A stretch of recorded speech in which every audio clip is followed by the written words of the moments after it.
Sandals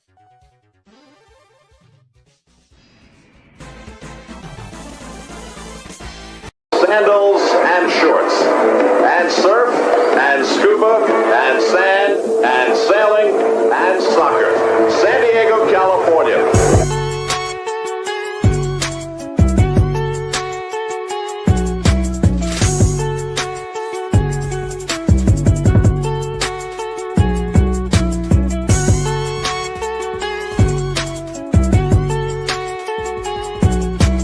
Previously on Two Balls and a Mic.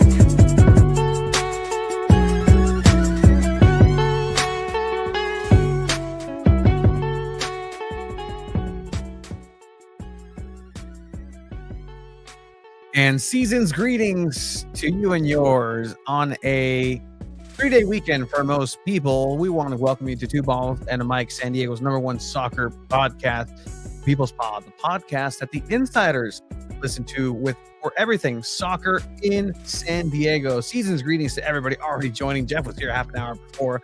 Victor and Esteban ready to hear about soccer in San Diego, because this weekend San Diego FC take it to LA Galaxy for the second time, defeating the current reigning defending champions 2-1 here at Snapdragon Stadium. Everything was fantastic as planned for everyone in San Diego until the very end. We're going to get to it. You, Chiva, we're not there. And it's actually very interesting because you've been busy at work. Yeah. And you're putting your head up and you're kind of seeing everything. So literally your perspective is what you've seen online. So that's going to be very interesting. We're going to go ahead and talk all about the repercussions potentially through MLS and the sanctions that will be handed down by the league to San Diego FC and subsequently into the supporter group /union. Let's go ahead and talk about something happy the day after San Diego Wave establishing themselves as potentially the greatest San Diego Wave team in history. Jonas Sandoval and crew beat NC Courage and a returning Jaden Shaw 5-2, 5. Second time 5 goals get scored at Snapdragon this season, actually. One SDFC and San Diego Wave. Anything you can do, we can do as well. 5-2, NC Courage.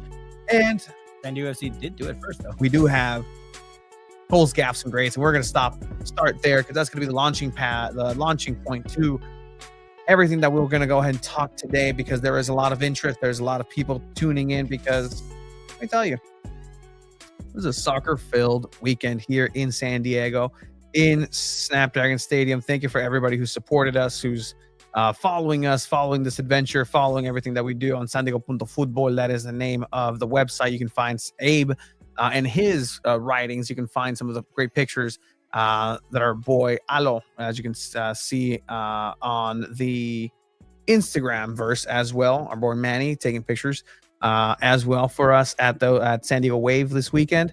And you can go ahead and check everybody out and everything that we do at San Diego.Futbol on all platforms. With that said, it was a very, very, very interesting weekend, to say the least.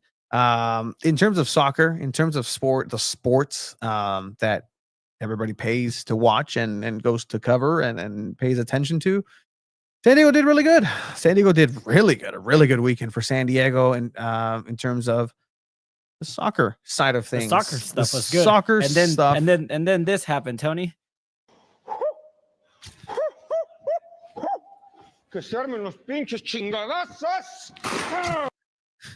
I love how you have no context, but you're the one that brings that one up. Yeah. You have no context of what actually happened in the stands. No, I don't. Which is I don't. It's going to be, which is why it's great to be here today, like you said, with an outside perspective of just what I've seen on social media.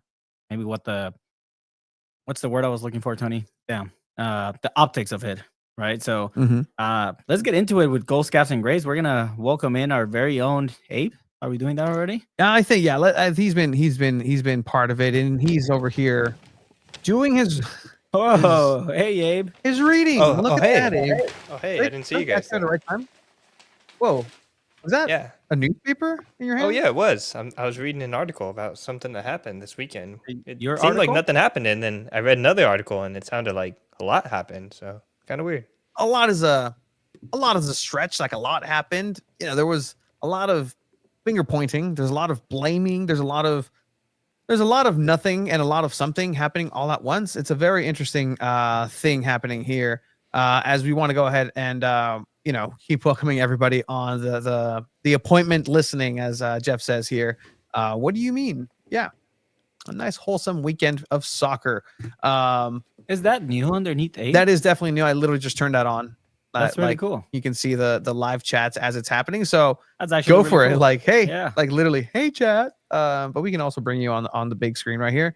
It was a supporter Scarface. Oh, that's what it was. A supporter. Here, take this. Scarf. Take my scarf. Here, no, a belt exchange at some point. That picture too. At All some right, we're gonna points. talk about it. We're gonna get started with goals, gaffes, and greats. Go for it.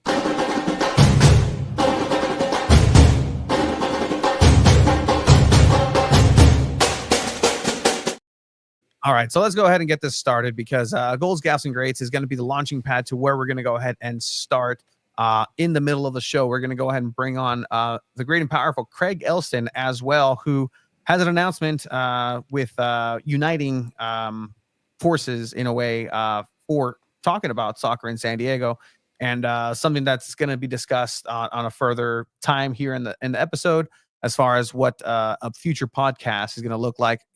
With a co-production with San Diego Punto Football and Padres Hot Tub. But for goal of the week, I think just the emotion, the raw emotion of everything, the connection with the derby for what it's been, not necessarily forced to feel like, but I get it. I think the players get it. The players understand San Diego versus LA. It's going to be a very different feeling in the stands, at least. And so for San Diego Punto Footballs and San Diego Football's goal of the week, we're going to go ahead and roll a clip here with. Keep in mind, Tony, Yes. had the things that happened at the end of the game, this video would have probably shown gaff and goal of the week. Yes, 100%. And actually, you know what? This is in a regular week, as you're saying. Yeah. In a regular week, in a week that has nothing but soccerooski stuff. Like this is gaff, great, goal, all bundled together into one amazing, beautiful clip. And I'm talking about Chucky Lozano's goal here in the 94th at the death minute against LA Galaxy to take San Diego FC past LA 2-1. Led to a counter. Completely miscues that one. Dreyer in behind. Dreyer trying to cut back on Nelson. Dreyer with the cross.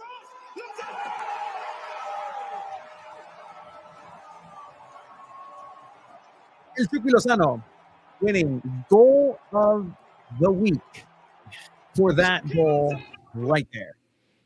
Chucky Lozano at the death, taking San Diego FC past LA Galaxy, who didn't play a bad game. They came over and they looked like they wanted to take some points at least. It was another LA Galaxy performance. If you're following anything LA Galaxy related, you see that this has been happening this entire season for them. They're still winless in the season. We spoke to our buddy in the press room, in the press box, Scott French, who covers a lot of LA teams, and he kept saying like, "This LA Galaxy is not a bad team. It's not a bad team," and I think they proved it in this match. They're not a bad team. But then things like this happens, and Garces just gaff of the week material. And I mean, to that, I'll disagree just because a good team gets results, and Galaxy's not getting results. And yeah, it's unfortunate that things like this are happening, but a good team doesn't do this. And you've seen it over the years for great clubs with great history, just go down and take downfalls and all that. But yeah, no, a great team does not have results like this. Like 100%. And this is something that we'll come back to. Puma, that goal got him back into the national team. I disagree. That goal did not. Wasn't the goal. Let's just say what it wasn't right now, and then we'll talk about what it was a little bit later with that San Diego FC pass, LA Galaxy 2-1. That is San Diego Punto Football. San Diego Football is we're starting to drop Punto. I'm trying, but Abe. Is real quick, do you think that was the best goal in SDFC history? Okay. I think so, honestly. Like just the moment, stoppage time, banger of a goal like that with a great header. It's Sunny two day teams. too at Snapdragon. Like It's your two DPs linking up, what they've been doing the whole season. You pay them to do this at this moment. I would agree. I would agree.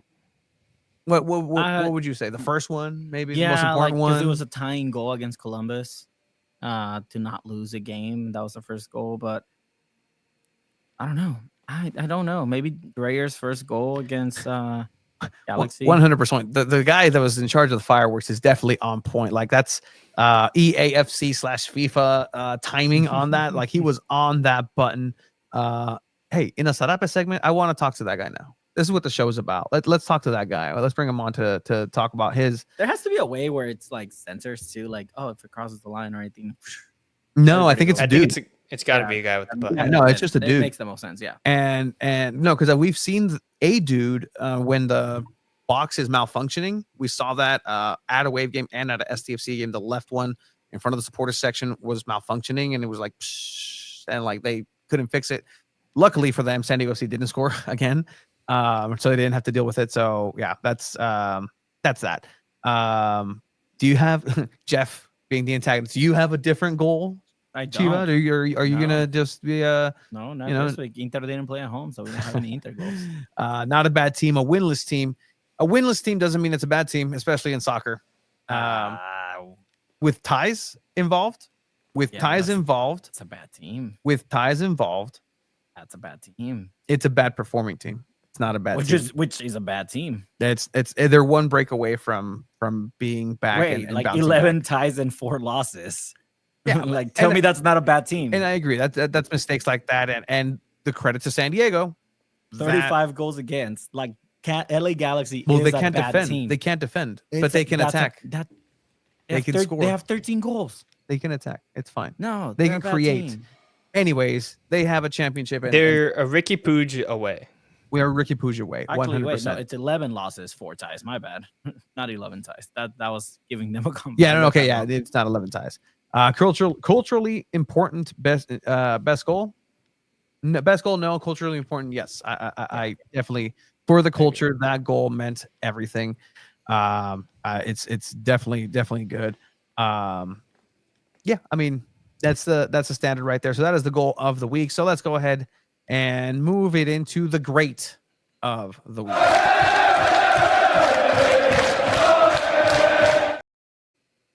And I mean, if you want, I could play that clip again. Like I can definitely play that clip again and show you who the great is. And I just might, because it's such a cool moment to be experienced at Snapdragon Stadium.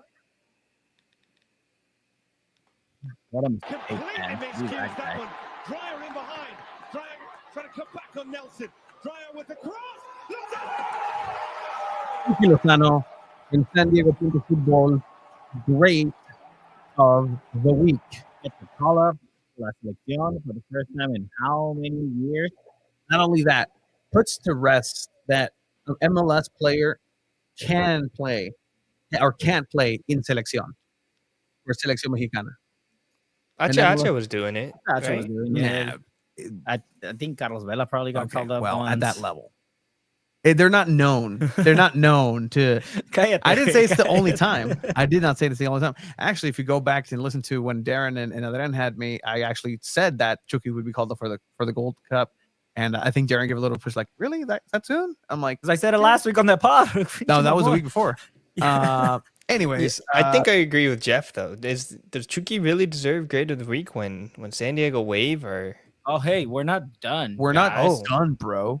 Damn, Broski. bro. How many times have we said on this Bro. podcast that there could be more than one grade Bro. of the week? I know. Bro. I've read the doc. Come on, I know. So, God true. forbid we That's have more actually than very one true. grade, Abe. Very true. So with that, just wanted to point out, and what Puma was saying, like that's what put him into the national team once again. And I have to disagree. Rotato chip. Rotator chip. That's actually hilarious. Yeah, Puma. that is really- That's actually quality class. This is the moment that I consider not only the best moment outside of the goal to win it for Chucky Lozano, the best moment of Chucky Lozano's time in San Diego as a San Diego player, because this shows you the hustle, the potential loyalty and the respect that he has for the game, for San Diego, for the people, for the derby, for that moment to rise up, to have the questions. Hey, Chucky's injured. He started off on a false start. Is he going to be 100%? They spent so much money on him. Is he back to full health? He's been okay. He's been not known to be, this type of, we've seen him be cautioned to the wind at times, doing very, very, very aggressive collision type situations, putting himself in the 50-50s.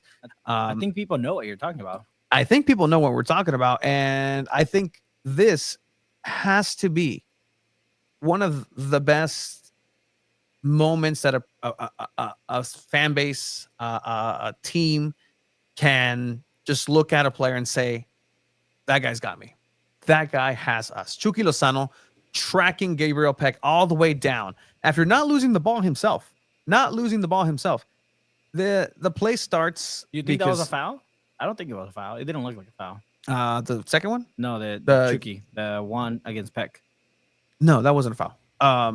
So the play starts right here. It's a missed time clearance, and you can see where Chucky's going with it. And this is the IQ of Chucky Lozano, because the way that he's running already, he's reading the body language of the clearance. He knows this ball is going to go low driven because there's probably somebody waiting to counterattack. You have so many numbers up front. Oni Valakari has come on. Milan Linovsky has come on. Mikey Varas wants to win this game. So everybody's pressing up. There's a big space in behind of Chucky Lozano. So he's trying to anticipate this ball. And he knows Peck is fast. Yeah, like he Peck knows, is fast. No, but not even that. Had the player not messed up and done a good clearance, Chucky intercepts that right there. But it's a bad clearance. Le pega en la espinilla, güey. It's a bad clearance that turned into a pass. Yeah, it works out. It worked out. Works out. Chucky doesn't just sit back. He puts his head down. He comes back in, puts his body in it, goes back one-on-one. He's on a yellow card. Michael Royce. Yeah, and Michael Royce comes after. He's like, sorry, that was a good play. Hey, I got to give it to you, man. That was fantastic. You still got it like that, man. This is Napoli, Chucky. Well, what was that? Can I get Borussia? Can I get Borussia Royce back? But that's Napoli Chucky, which wasn't the best Chucky either, by the way. It wasn't. This was a great track back, and like you said, like it's this hustle. And I mean, if you're Javier Aguirre, right, head coach of the Mexican national team, you're looking at this and you're like, okay, Chucky, this deserves a call up. Like you're still hustling, you're still giving it all, and I think that's what Javier Aguirre. Who is saying that this was a shirt? Shout out to Ron Cena, by the way. Yes. Who is saying what? This is a foul. This is a foul. Edwin. Boy, Edwin. Yep. Edwin. It's the most annoying thing. It's the most annoying thing I'm about to do. Edwin, did the referee call it a foul? Edwin, you suck. Oh, ganó el Toluca. Perdón. Timeout. Ganó el Toluca. All right, cool. Abe, what? Did the ref call it a foul? Then it's a foul. Did the ref call this a foul? Yeah. What are you, a pool reporter? Come on, like. Did the ref call this a foul? Are you the pool referee? Like, what are we doing here? Look at this. Look at this hustle.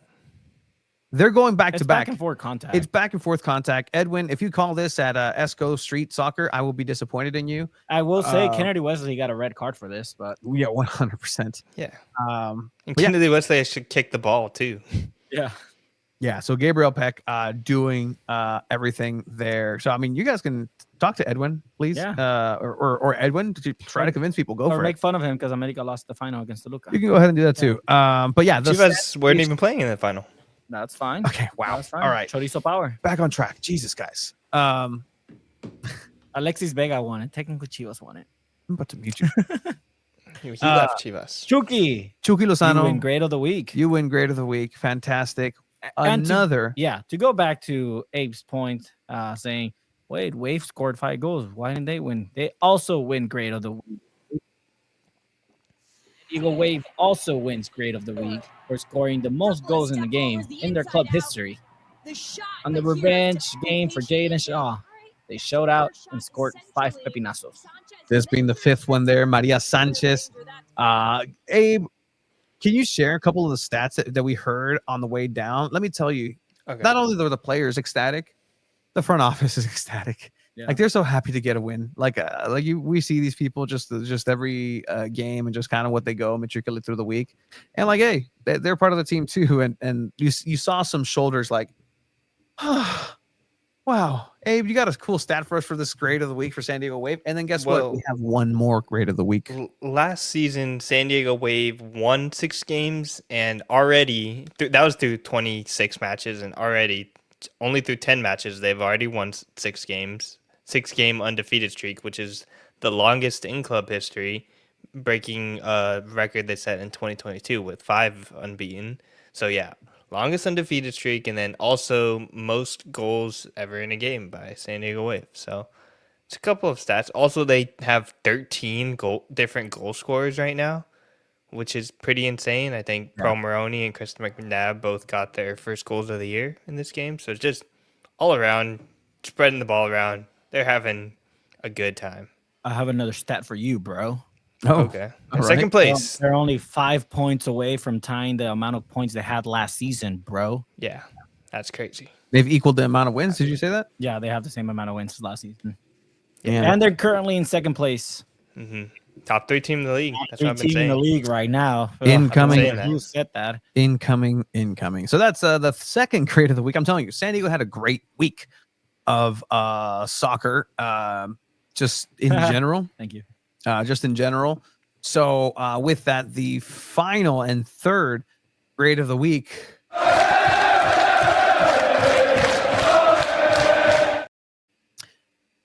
Goes to, quote, our under-19 boys took the trophy home in Farum against after a penalty victory over Brondby IF at Brondby Stadium. Who are they referring to? Who is this Google translation referring to? That is referring to FC Norseland, the sister club, the sibling club of SDFC, with one San Diego's own Duran Ferree. Duran Ferree has now won and been part of a championship team. So because of that, want to go ahead and give congratulations to the lad, San Diego Punto Futbol's also great of the week. Duran. Yeah. Hey, Duran. How does it make you feel? This, by the way, this is San Diego FC's first ever signing. San Diego FC's Duran Ferree. Yeah, I wish we could have him like I had Joe Benny Corona. Yeah, on the press. That was great. I remember that. Won goal of the week and grade of the week. How do you feel? Thank you. What? Hey, Duran, how do you feel? Thank you for this great honor in joining San Diego players like Joe Corona. Wow, look at that. Thank you. Thank you, Duran. Duran Ferree, for taking time out of your busy celebrating day. That is great. What a To- great guy. Say thank you What a great guy. for that moment. So dumb. You said so dumb. That was amazing. And just because Abe actually requested put it in my ear the other day, like, donde lo puse? Here we go. We have that original. By the way, if you're new around here, this is a running joke because Look The at La Torre also had a week. Got married, had his birthday, got called up, born in the LA Derby. a lot of personal there. Yeah. I think that's Luca Punto de la Torre. Luca Punto de la Torre. Luca Punto Fútbol. Luca Punto. Well, that's actually Bombinos. Two Lucas. Well, one's Great of the Luca, week. one's Lucas. Um, No, they're both Luca. But here's the lore to this. We had Joe Corona and I went over to a Cholos game in a post-match press conference after his first game. I think one of his first games coming back. He scores, and he's passing by. We say hello. And then 68 episodes ago. 68 episodes ago. This was on February 28th, 2024. We did that because we went looking for this. Hey, Joe Corona, how do you feel about being San Diego Punto Futbol's Grade of the Week? You won goal of the week with San Diego Punto Fútbol. How does that make you feel? Yeah. You won goal of the week for San Diego. Oh, thank Te you. valió madre. ¿Qué? That's literally what you said in the video too. ¿Por qué, güey? Me vale madre, guapo. I was waiting for him to just like, oh, really? Oh, man, thank you, No, bro. come on. 2 balls into my exception. But Aw. thank you. Congratulations, Duran. Again, how do you feel? Thank you for this great honor in joining San Diego players like Joe Corona. Can you say it with a little gusto? Thank you for this great honor in joining San Diego players like Joe Corona.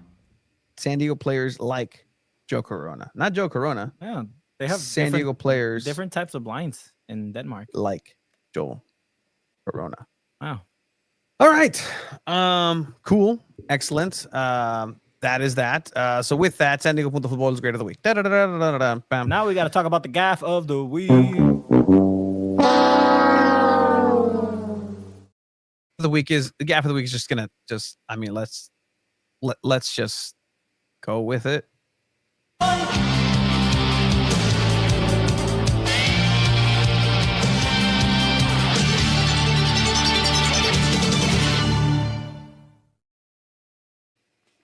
Gaff of the week doesn't go to San Diego FC. Kind of.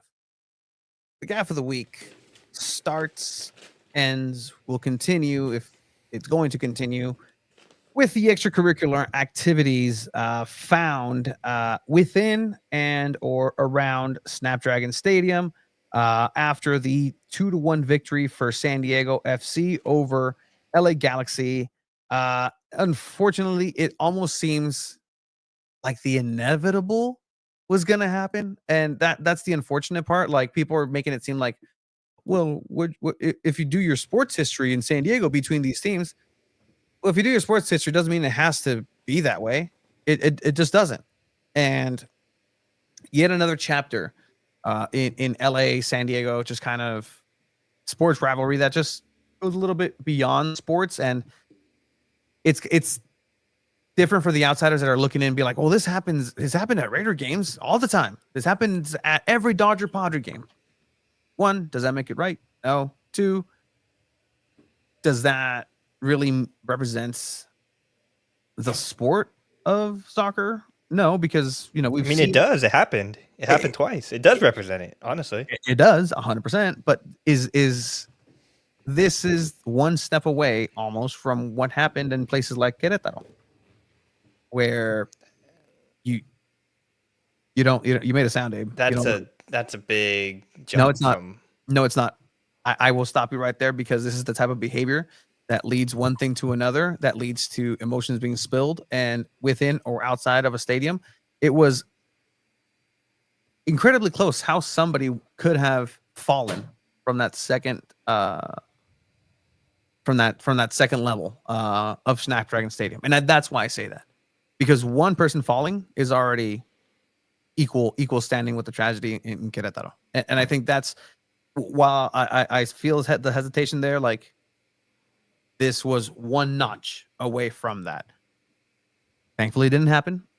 What we're talking about is what people have been seeing across social media, across the internet, across everything that has to do soccer, MLS, LA Galaxy, San Diego FC. If you look it up, this is what comes up again. Like, this is what comes up first and foremost. Outside of the celebration of soccer that we just showed you, the images are what you're seeing.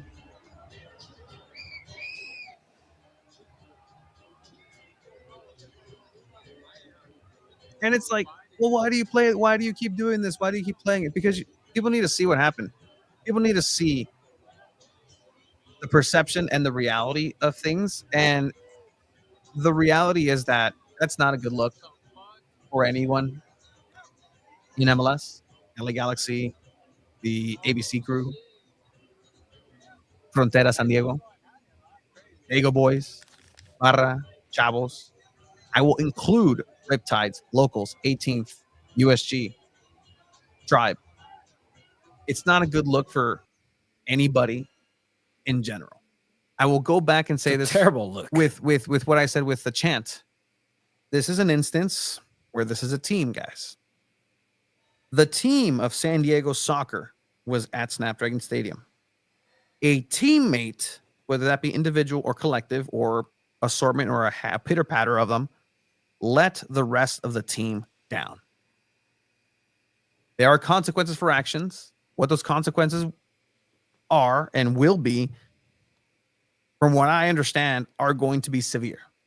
Will it be severe enough for this never to happen again? I'd hope so. I would hope so. Because I just don't think there's a space for this, man. And the video that like there's one image that's kind of stuck to me, and again, like people were like, well, let him fight. This is Cholo activity, blah blah blah blah blah blah blah blah. In this video right here that we're seeing, if you look on the front row, this is what the thing that pisses me off, right?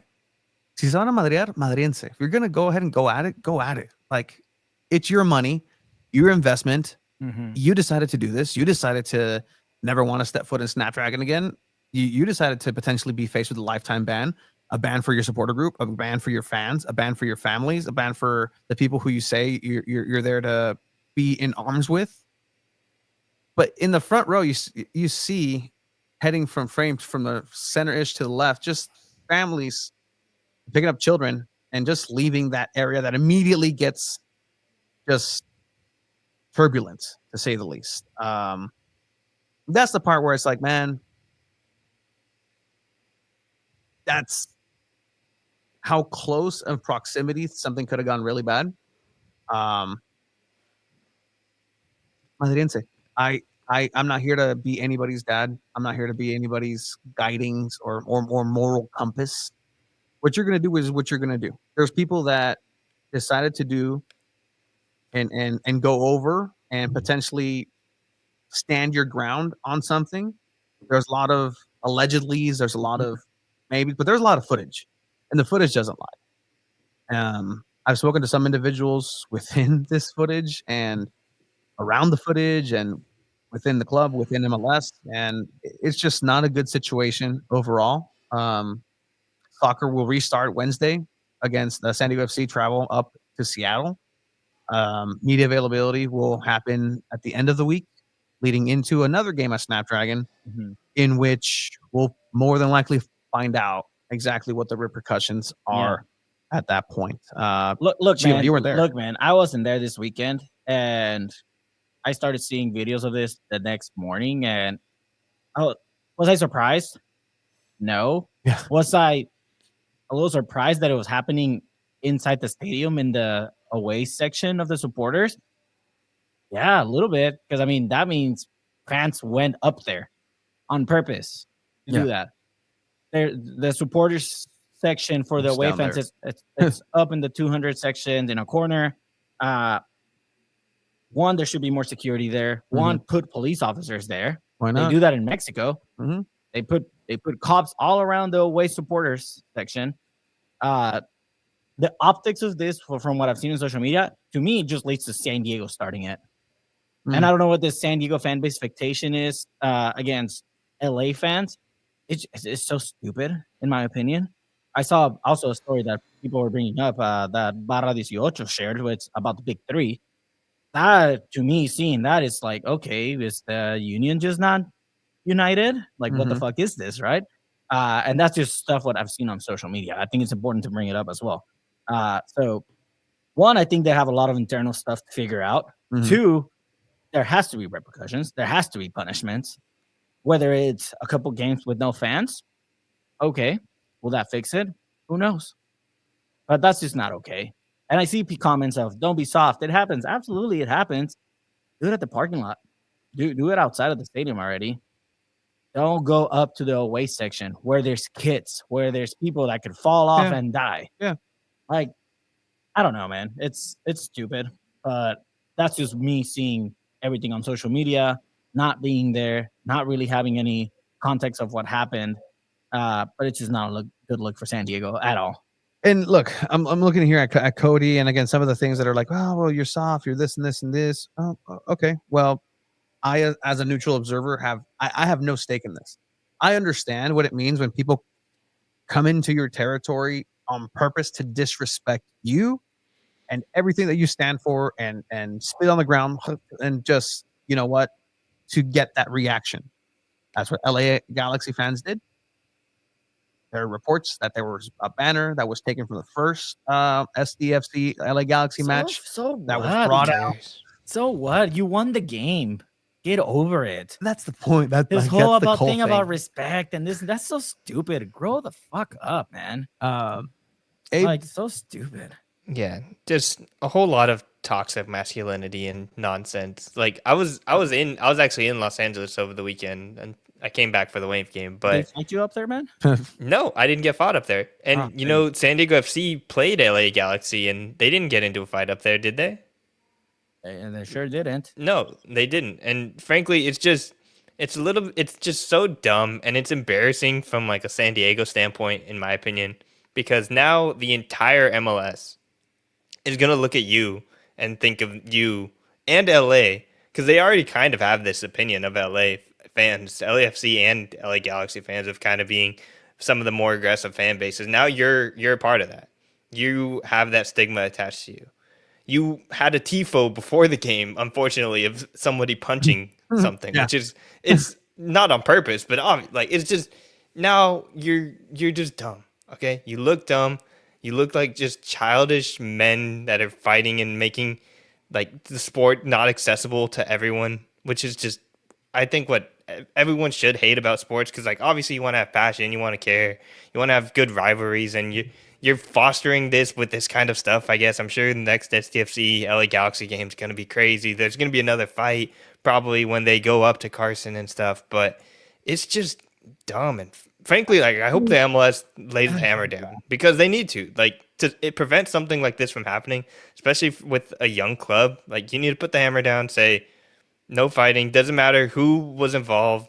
Angel City Brigade, you're banned for this many games. SDFC fans, you're banned for this many games. Like, it's just dumb. And it wasn't just the supporters groups either. Like, it was, you saw it in the stands, in other sections of the stadium. Like, there was so many videos and stuff. Yeah. Like, it's embarrassing. It's embarrassing for San Diego.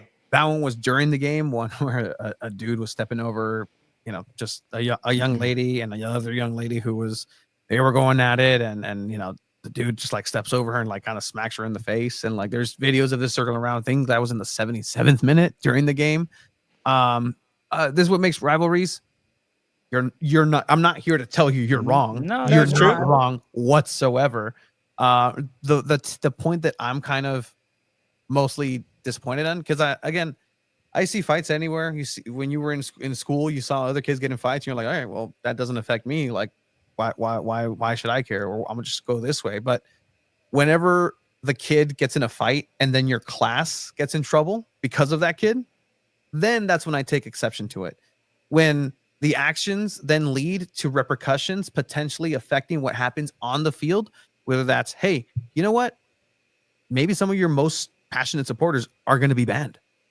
You're trying to build this fortress at Snapdragon, trying to build this thing that's, legitimate. Like I would give credit to Frontera San Diego and all the groups within. They've created something really special in that section. But if that gets taken away and diminished in any capacity because of your own doing, that's on you. That's on you. But that potentially affects, and you've heard the players tell you how much it means when you're singing and going crazy out there. You've heard it from the players. You've heard it from Mikey Varas. No nomás te dicen eso. Like, it's not just a PR thing. I would be the first one to tell you, you know what? Mikey Varas is a little bit too media trained. He's just saying and just pandering to this and pandering to the supporters and pandering to everybody. You know what? They're just saying like, oh, more of this, more like this is a reality. And so if you want to potentially give your team a disadvantage in that way, let's go for it. There's a lot of people who are going back and forth. I mean, look, we can talk about whatever we want. This is our podcast, and obviously we all know we're not going to make anyone happy. There's people upset in the chat, and that's okay. I could care less. Just people probably that were fighting up there as well. So honestly, I could care less. And that's the thing, man. What does it take for someone to die to take this seriously? I mean, if that's what it takes, then cool. I love the passion people have. Yeah. Like my own brother is in Navarra with Cholos with the Masacre, and he's passionate about it, and that's his life. And I know this is people's lives, and I'm not here to mock people for having the passion to literally all you look forward to is a San Diego FC match. That's fine. That's your life. But to the point where violence has to get involved and people have to fight, if that's your life, cool. If you want to be a professional boxer, be it. That's fine, man. But is it really going to take for someone to die doing this? Again, go take it in the parking lot. Fight in the parking lot. I saw a picture of someone with the San Diego FC jersey with a belt. Like, okay, fight with your fist. Don't do. I mean, it's dumb, man. And again, cool. If that's what you're all about, fine, man. But again, there's kids there. There's other people that don't have anything to do with that rivalry. that get affected by this. Yeah, no, he's right. Alex is right. Your brother's in one of the worst barras. 100%. Yeah, Yeah. he's gotten down. He's gotten arrested in TJ for Yeah. fighting, and I tell him, you're a freaking moron for doing that. Well, Like that's you're fine. gonna eventually ruin money. your life doing that. It's your money, 100%. His money, his life. He's like that. That's the thing. That's my overall message as the ultimate fence sitter in all of this.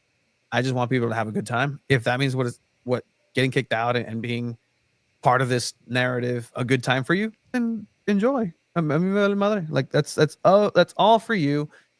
Just know that you're probably gonna have consequences of being banned from the stadium. Now, conversely, other side, guess what? And I will go back and see and I will validate everybody in this chat that's like, oh, this is the passion. This is what happens. MLS wants this. This is what they want. And guess what? That's what MLS wants. MLS and San Diego FC has been fostering and festering this type of support this entire time. Like, this is what they want. This hinchada type of passion, this hinchada type of demonstration. There is absolutely nothing wrong with that. It's more, it's emotional, it's raw, it's visceral, it's great. When it's great, it's great. But you also get the double-edged sword of things. Things like this may happen more often if you just kind of lean into that. Mikey Vadas came out in the post-match before any questions, and once again, just like the chant, led with the statement. This time, did not mince words by not mentioning this was not Frontera. This was Frontera. This was, yeah. This was Frontera. It looked like it. They're, if it's just a incredible psyop and they stole more than the flags and the banners and they stole your shirts, put them on just to beat the hell out of themselves, and props to them. Like, great psyop, fantastic. But at the end of the day, like, a mí no me afecta. If it didn't affect you, it didn't affect you. Anybody in these comments, if it affected you, I'm sorry. Like, you know, it's an unfortunate part of this. Post match, trying to do post match. Helicopter, like, get into your car. Dude, and this is what makes me so upset. Is like, this should have been like a carne asada in the stands. Like, it's a beautiful day. It's a beautiful San Diego day on the thing. People should be hanging out, tailgating post game, having fun. Tony should be doing his thing without having to hear the freaking ghetto bird in the background, like shouting down, "Leave Snapdragon Stadium!" Like, it's dumb. It's so dumb. And again, these are a lot of assumptions that are being taken. I 100% will put that on there. We've reached out to the club for comments. We're gonna wait on that again because of their trajectory and where they're at with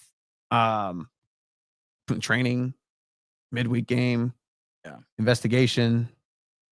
That's kind of, it's gonna be a long week at San Diego FC. Unfortunately, look at pasó.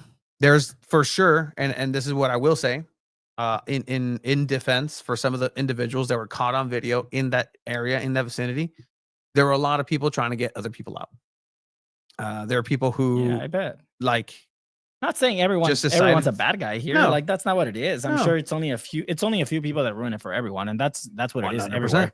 It takes one. It takes Yeah. one or two. And again, I will commend those people. If it was you who was trying to go in there y sacar a la gente and get people out safely because you were let down security wise through Snapdragon Stadium, through SDFC, through the league, whatever you want to do it. The protections weren't there for you to not be in your own way and get yourself in trouble. Again, 40 CSC security guards, security members, just walking through Snapdragon the day after was actually very interesting because a lot of people had to work again. And they were very thankful that it was a San Diego Wave match after. But you can tell, like, you'd walk around and be like, hey, they talk to each other. Hey, were you here yesterday? Where were you? Yeah. Man, did you hear that so-and-so, this and this and this and this? No, he got knocked down the stairs, blah, blah, blah, blah. Like, all I'm going to say is the events on Saturday in Snapdragon Stadium, the extracurriculars, ruined a lot of 3-day weekends. It just ruined a lot of 3-day weekends. That's nice if you had a 3-day weekend. But some of us had to work. But yeah. Did you really on Sunday? Yeah, on a Saturday and Sunday. That's terrible. Yeah. I thought you were a boss now. Yep. What happens when you're the boss? I will let all the infighting within groups. I will let the investigation unfurl as things develop. There are potential big repercussions for individuals, for groups, for supporters in general. And again, this could escalate into potentially having no fans at future matches. And somehow Snapdragon will still announce 20,000 fans. Yeah. And yeah, frankly, I think something that's good from this, at least, is like if that cameras and security at stadiums in general these days are like genuinely high definition. Like they have different images and stuff that they can see that we don't see just out of like protection's sake. So they're going to be specific in these bans, in my opinion, I think. So people are going to get like suspended for certain games, banned for certain games. There's going to, like Esteban says, I think there's going to be financial repercussions for both teams. Like both teams are going to get fined a substantial amount because of a thing like this, because it's just bad. And like you can want this in the game, you cannot want this in the game. I frankly don't want to see this type of stuff. And if you are going to do it, don't do it on the stadium's grounds, because then you're just asking to be suspended or banned. Yeah, that's the thing. Like, Look, I mean, just if you're gonna like Chiva, just be smart about it. Like, yeah. like literally. I'm sorry, you were about to ramp up, but I have Yeah, literally. go ahead. Do your thing. Like literally, I got when I work at elementary schools. I work at middle schools. I got a knife pulled on me one time because I was trying to help out and tell some young hoodlums, "Hey guys, I know it's 1 p.m. and you're 13, and the three of you are pissed drunk. I need you to go ahead and scoot that way off of school grounds into your house across the street, and then you'll be fine." Oh, whoa, this is CVD, homie. Full knife like this, and this. But like the location really matters. Like I'm just trying to like, guys, like don't be stupid. just a little bit that way. Just wait for them. They're corralled for a reason. And look, Was there a place that used to have fights outside of your guys' school when you were growing up? I feel like everyone had that. handball courts, yeah. Yeah, there was a canyon behind Bonita Vista that everyone would fight at. And look, I think there's a lot of people to blame. There's a lot of blame. Lo que pasó. I hope the best outcome for everybody. Honestly, I hope they ban all the fans from one game. I'm still gonna get to go to the game. They're not gonna ban media. Me vale madre. I honestly don't care. Like, you can come at me in the comments if you want. You're not gonna get to watch the game in the stadium. I still will. So do whatever you want. I like it. Wait, did I get bullied by 13-year-olds? Really? What happened there? I think so. What happened? Did I get bullied by 13-year-olds? I No, think that they're was talking about Tony. that was my. Tony. Oh, yeah, yeah, you did get built. Yeah, you've gotten bullied by a lot of kids. Well, yeah. When you work with kids, when you try to protect a school of 100+ elementary school kindergartners from drunk wannabe gang members with knives, Right. I will gladly wear that bully. I will gladly be called every name if I protect Yeah, the my children. little cousin bullied me this Remy, weekend. if you really think we're here for the views and reads, we've been doing this for 5 years, not for that. So I mean, that's fine. With all respect, my boy. And I welcome again, there's so many stories right now with each other. There's people who are being supportive. There's people who are taking responsibility. There are people who are taking responsibility differently. There's people who, but I hope that everybody's able to tell their side. Wish I got a paycheck too. And, that's kind of, Yeah. at the end of the day, where it's at. Guess what? San Diego FC won that game. So let's wash our mouths here. Let's take a little pause. Let's talk about the game. Let's talk about the game. Yeah. Please. Let's bring it back to context, Remy. Let's bring it back to what brought people here. And it was San Diego FC, because I can go ahead and throw in one of these.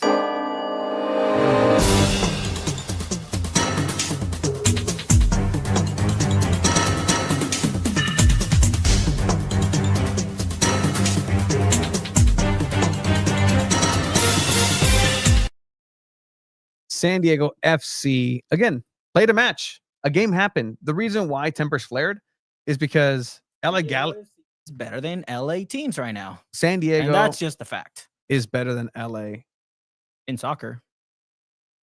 baseball too, maybe. I don't know. Now I I'm going to haven't- I tell haven't everybody kept in up. the comments to go after you for sure. Why? San Diego is better than LA.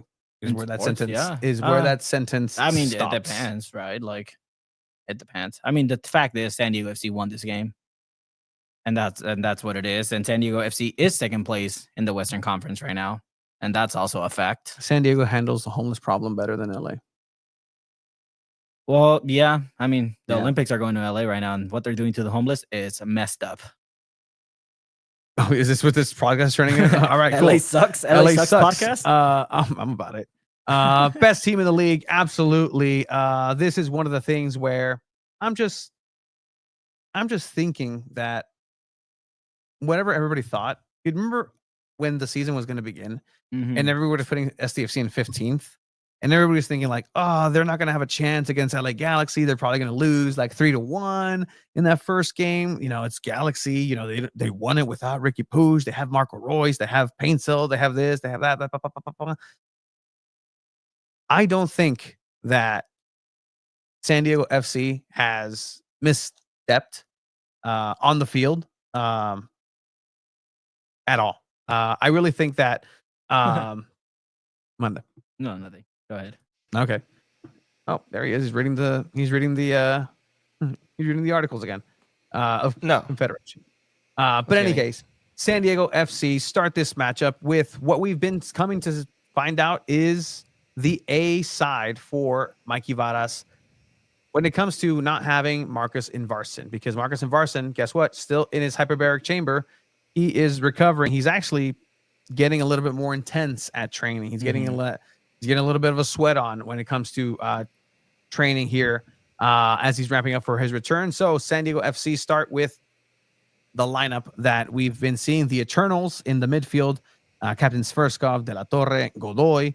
You have CJ Dos Santos, Lucas Bombino, Chris McVeigh, McNair, and Willy Kumado, who does come out injured in the second half with an apparent You have like hamstring 4 injury. right backs, anyways. Yeah, no, you'll be fine there. Irving and Chucky Lozano on the left. On the right, you have Alex Maitin, and then you bring back Anders Dreyer in the middle for this 4-3-3 that, you know, I think San Diego FC has really just gotten a groove of this. They're able to settle into a game. They're able to adapt within the game. Yeah. As you can see, they're able to respond well when it comes to the opposing team showing that, you know, they're going to play you differently. They're going to take it to you, as LA Galaxy did here. How are you guys liking Dreyer? Like in the middle? In the middle? Have they lost a game where Dreyer starts in the middle? It's a good question. Good question. Let me I look don't that know. up. You real can quick. look that up, Yeah. but he's finding himself. 619 Soccer may know.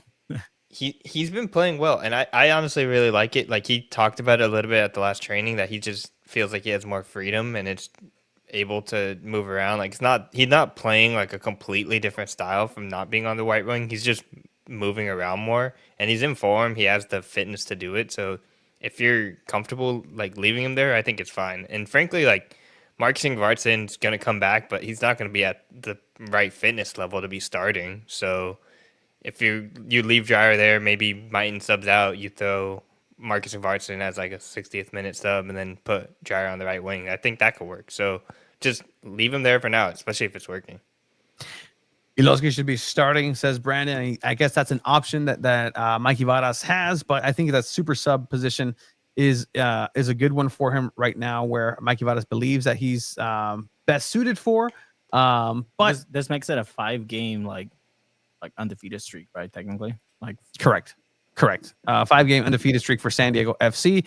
And you know, the thing about LA Galaxy is that this is the healthiest they've been outside of Ricky Puig this entire season. Paintsill is coming back, somebody who San Diego FC did not face in the first time that they faced Carson.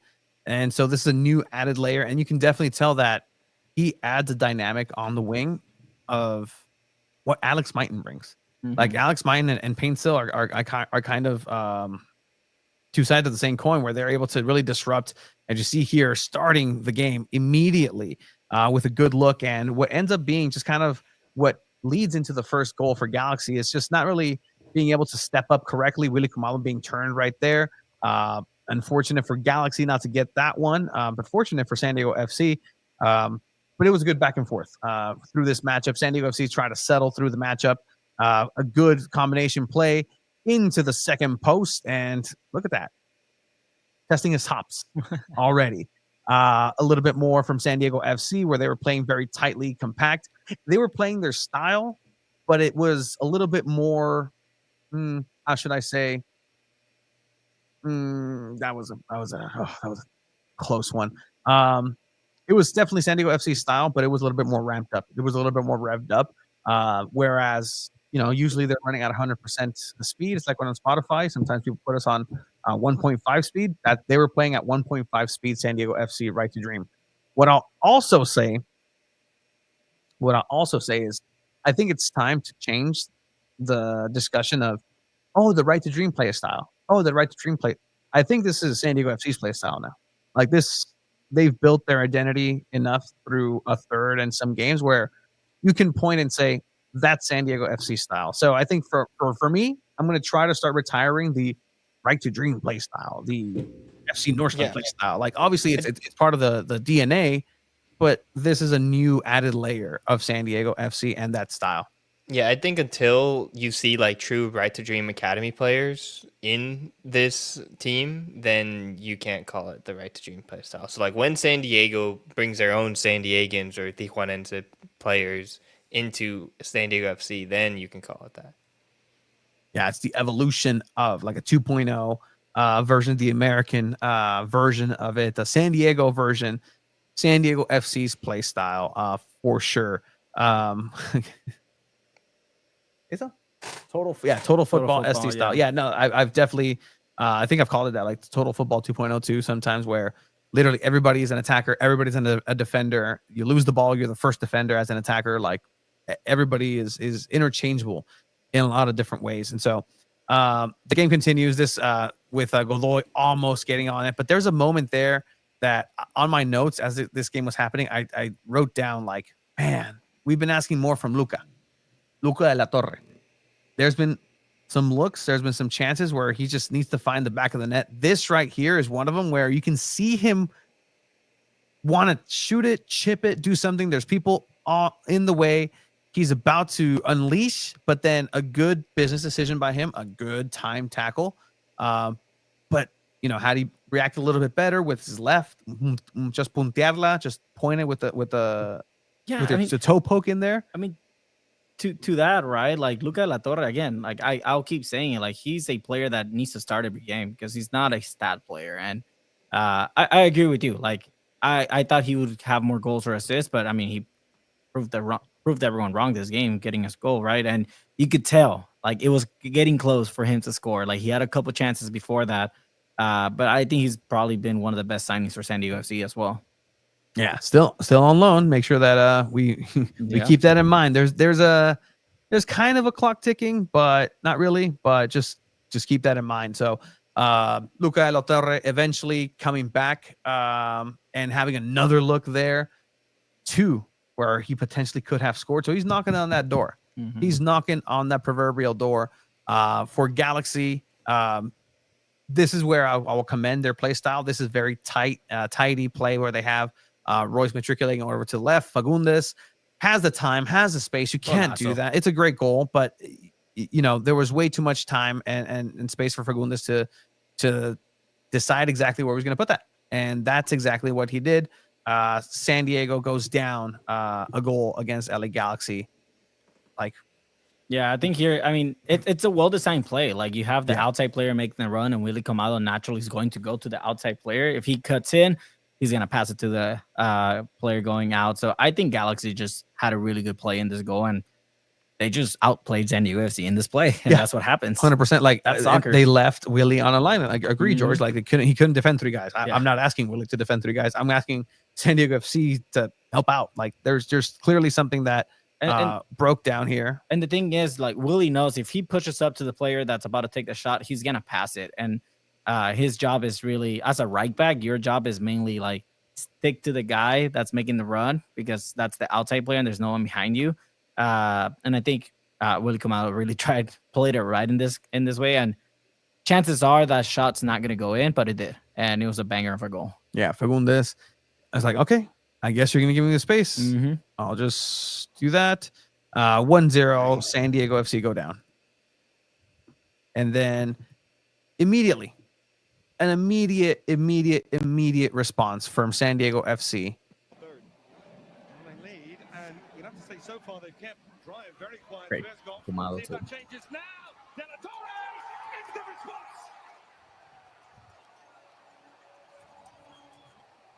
Like that touch from Kumado to Yepe was perfect as well. And we've seen Willie Kumado do some amazing touches like that throughout the season. It's really what got him the starting spot as a right back for this team with Mikey Varas, right? You see Yepe right there to Willie. Willie with the patience to give the run to Yepe, and then Yepe again, another great through ball. And Luca actually finishes this time. Yeah, no, I think this is a very to what you said to the game, to the goal for LA Galaxy. It's a well-designed play.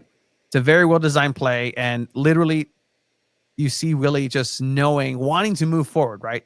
He has space to try to make a run. He has the speed to go and try to cross it in, but the numbers aren't there for him. Even if he makes it with his speed, there's nobody going to be in the middle.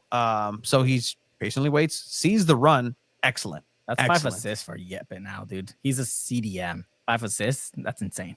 And then, just the weighted pass into the lane, waiting for that extra second. We talk about this metronome that Sverskov has, that he plays just at a different pace. Most players would have had the pass there already, or tried to get that pass off right there. Mm-hmm. It's this little hesitation that he does and opens up the space, and Luka just through the 5-hole does a fantastic job to finish. Just that little hesitation.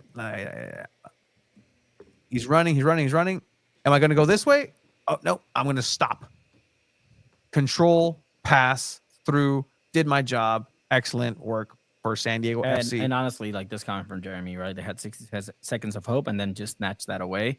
That's been Galaxy season so far. Yeah, They get little moments of hope and boom, taken away. And that's because they're a terrible team this season. I don't care what anyone says. Yeah, No erratic wins. genius. I agree, Meg. Yeah, it was through the leg, but yes. Yeah, so I mean, you go into halftime 1-1. Yeah, 8. Real quick, we talked about like how he's on loan. Do you guys think like Luca de la Torre could become a designated player for not just maybe another MLS team, but I think he's playing at that level right now. He definitely can, especially if they try to buy him at the end of the season, right? I mean, there is that purchase option on that contract. Yeah. So who knows? Maybe they're considering that move now, right? You only have 2 DP players right now. Like, why not just make him a DP? Like, he is that important to your team. I think you have to make that. And Luca himself, I think, is very happy here. Luca had himself a week. I think Hassan was talking about it, right? Birthday, call up, got married. Emma Boateng told him throughout the week, hey, now you just need to score. He scores. Got called up as well, man. And that was my favorite question. Part of having the question for him was like, hey, Luca, go ahead. You got your goal. Take us through that. But then, as a San Diego kid, how does it feel to beat LA? And I think that is just a feather in the cap that he wears. He answered professionally, but I think he really just enjoys that one. San Diego FC kept pressing here. A ball that almost hits the post. It just goes on target. Chucky was on one this game. He was definitely an X factor. The second half was mostly San Diego FC. You can tell LA Galaxy just didn't have an option. They were looking for a counterattack a situation where they can just hope to get a goal and steal one. You have a foul very close to the area, and it leads to nothing, absolutely nothing. But here's the part where, look at the time. That free kick is at 86, every second minute right there. There's a giant time skip. This is an unfortunate part of hey, if you're the highlights person, let's have an understanding of soccer. Please, if there's an important play, you have to include it. And what play is more important than Chucky Lozano in the 84th minute doing what people said couldn't be done by somebody with an injury like his? with Chucky Lozano at the age of his. And if this game had stayed 1-1 emotionally, you know how we say like, oh, that tie felt like a loss. This tie would have almost felt like a win with the amount of respect, applause, cheers, just gratitude from the fans, the intelligence of the fans to recognize what they have just seen. And Chucky Lozano, again, just doing what he's being paid to do. More than that, he's not paid to do this. He's paid to be a goal scorer. He's paid to be no. He's paid to be a goal scorer and an offensive player. But this, I would classify this as above and beyond. How many players, Chiva? Especially retirement league, he's like beating the allegations. How many players see this play? He's paid to be a soccer player. How many players that get paid to play the game, that love the game? That's because that's the type of player he is. See this ball? You're kind of making an excuse for him, but it's not. See this ball right there and just put their head down, man. Or they track back and you know what? I tried. Like I tried. 83rd minute, 84th minute. He's tired. He does potentially still have an injury, but in his mind, he's been telling us at media availability, I'm 100%. Yeah. Chucky has been telling us, I'm 100%. Yeah. No. In English, Spanish, 100%. And the thing is, this is the type of player Chucky is. We've seen him throughout his career. He's the type of player to track back. He's not a lazy player. I agree with you. There's so many lazy players, especially in the league, especially when they're at that age, when they're in MLS to retire, whatever it is. Chucky's not one of those players. Had this been Carlos Vela, probably would have let that pass and just been like, I'm not chasing that guy. But that's not who Chucky is. And I agree. Like he's great play. There was magic in that play. That's what sparked something. And again, I'm gonna repeat that. Like Chucky is that type of player. He hustles, he grinds. Like even if he's 35, he's probably gonna keep hustling and grinding. Chucky has been doing so much better. I'm impressed. There was a shot that he does that's trying to slot it into the bottom left corner. Yeah, we just saw that. Just a matter of time before it goes in, and he needs to change the shot. I mean, he's doing it. Like again, he's not the most prolific goal scorer, but he's creating the chances. The numbers don't lie. The data doesn't lie. And him and Dreyer linking up is fantastic. But again, Dreyer has nothing to do with this. You can see Marco Royce giving respect for that too. He did foul the hell out of him. But like, again, that moment is a moment where it's like, okay, I guess I'll just for the picture, right? If you're a goalkeeper and it's a good shot, you just dive to make the picture look better. Let me just track back to make this play look like I at least tried. But no, he kicks it into high gear. He sees that it's Gabriel Peck. They've been going at it this entire game. There was a moment where they kind of kissed. Just the lips met for sure. And then Chucky was like, me la pelas, to him. Like literally just, just socceroo stuff. Yeah. And I just can't, just commend Chucky enough for that play. Right there. Clean. The fact that they got it clean, like it was a good defensive play. Like had he gone back, gone down, gotten the foul, it's a second yellow for sure. Here's your red card. He would have been applauded just as much. He would have been applauded just as much for the hustle, but he went in and yeah, it was Fagundes. Yeah, he did. That was Fagundes, the same player. Excuse me, that was Fagundes in the beginning. This was Gabriel Peck. Correct. Thank you, George. But again, I think that this really encapsulates the feeling at Snapdragon Stadium. It felt at that moment, okay, something's happening. Like, don't give Chucky a reason. I was listening to some people were like, oh, because there was a lot of Galaxy media actually, and they were going back and forth of like, oh, they fouled Chucky right before this, and they're like, you don't give him a reason. And I'm like, yeah, you don't do that. Don't upset Chucky because he's gonna do something to you. Then he does this play. Then he goes on, and again, let's go back to the highlights that didn't include that play. But for this goal, let's go ahead and see an angle from our friend SD Wyatt, who's been doing vlogs actually for San Diego FC.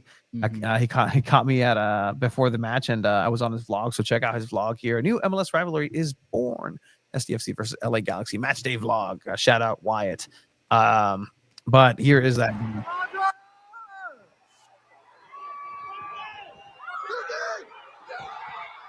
On point with the fireworks, with the pyro.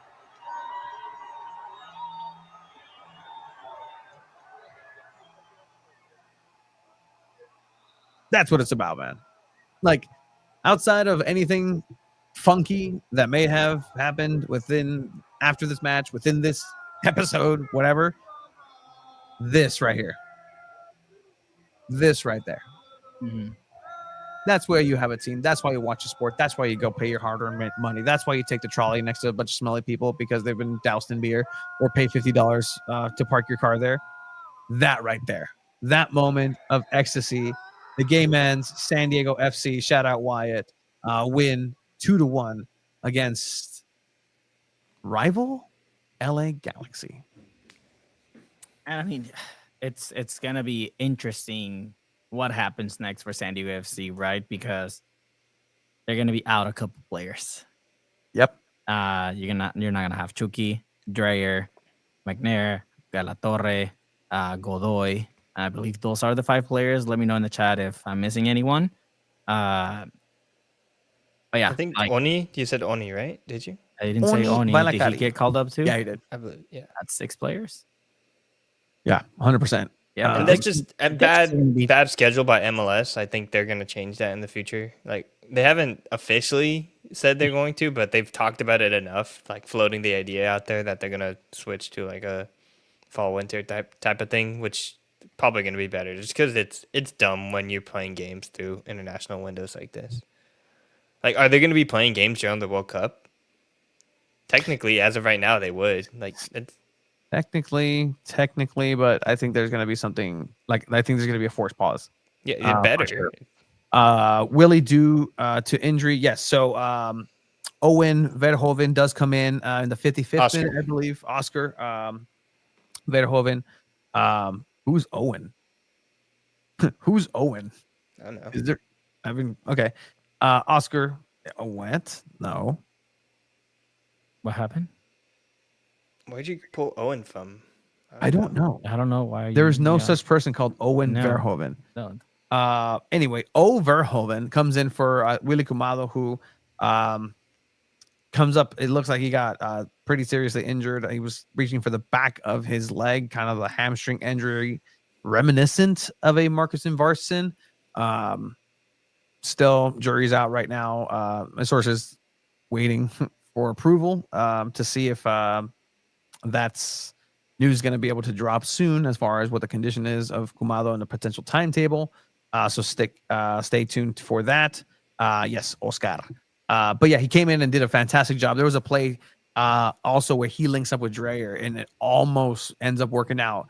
Once you throw Dreyer on the right side, he unlocks and it's like he has the 99 what's it called? Fitness again. Like he's just fresh.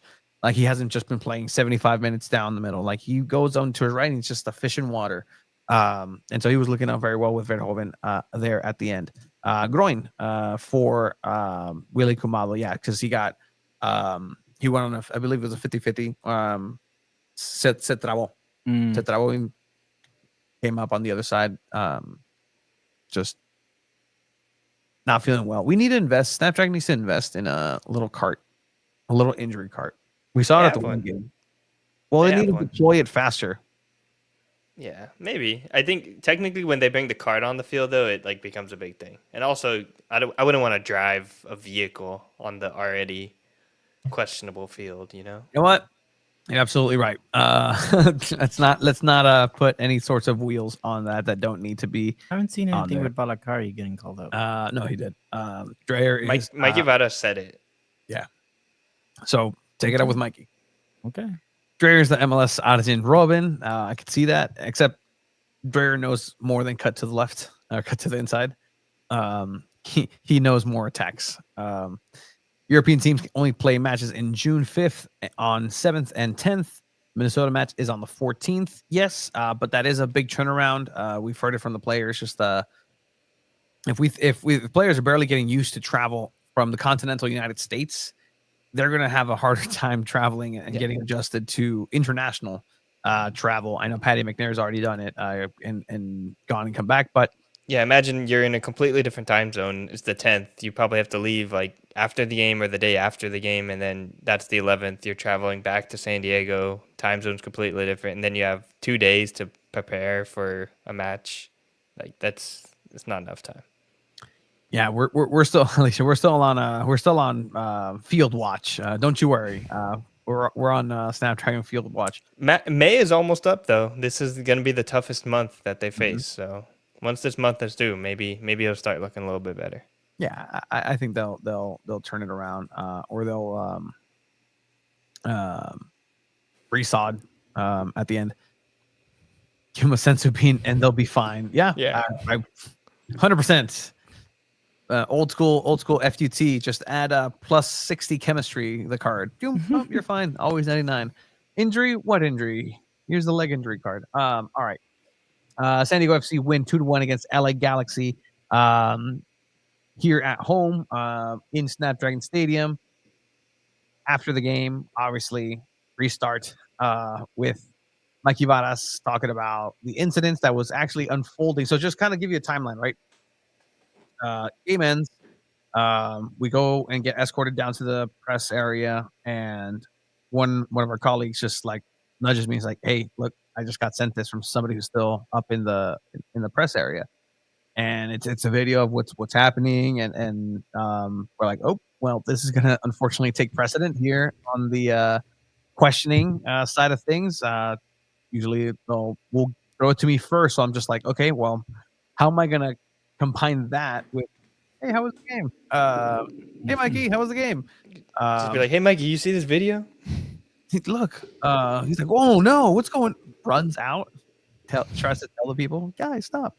But no, much like during the chant, Mikey Varas comes out with a statement, and they were able to just kind of get that out of the way. Mikey Varas does say, "Hey, I don't want to talk about what happens in the stands. Let's talk about what happened in the run of play, please." Please. And let me see if I can just pull this sucker up. Where'd it go?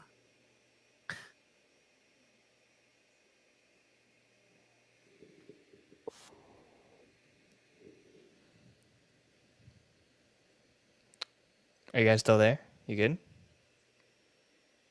Sprint in the Oh, there 83rd you go. minute, but then ultimately getting that goal. Yeah, I think first and foremost, like everybody should take note of this moment in time. This is a big moment for a club. These are moments that clubs are built on. These are the moments nobody will forget that inspire an entire region and make the club real. Guys got the goal in 95th minute. It's an amazing goal, honors to Irving. But like you said, my favorite play of the game is Irving chasing down Peck on a yellow card, 70 yards, making a sliding tackle. These are moments that clubs are built on, and these are legacies for me in terms of how Irving shows who he is on the field.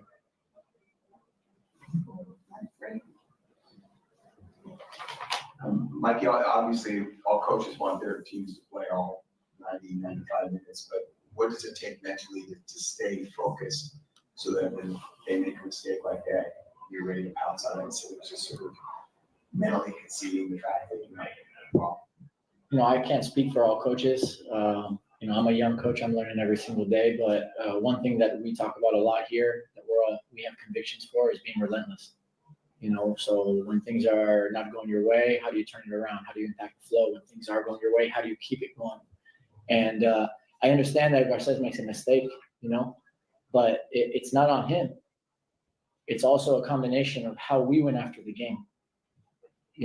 We went after the game for 95 minutes. And the fact that we still have all three of our two wingers and our number 9 that high, chasing the game at the end of the game, where easily those guys could go back and just say, let's take the 1 point.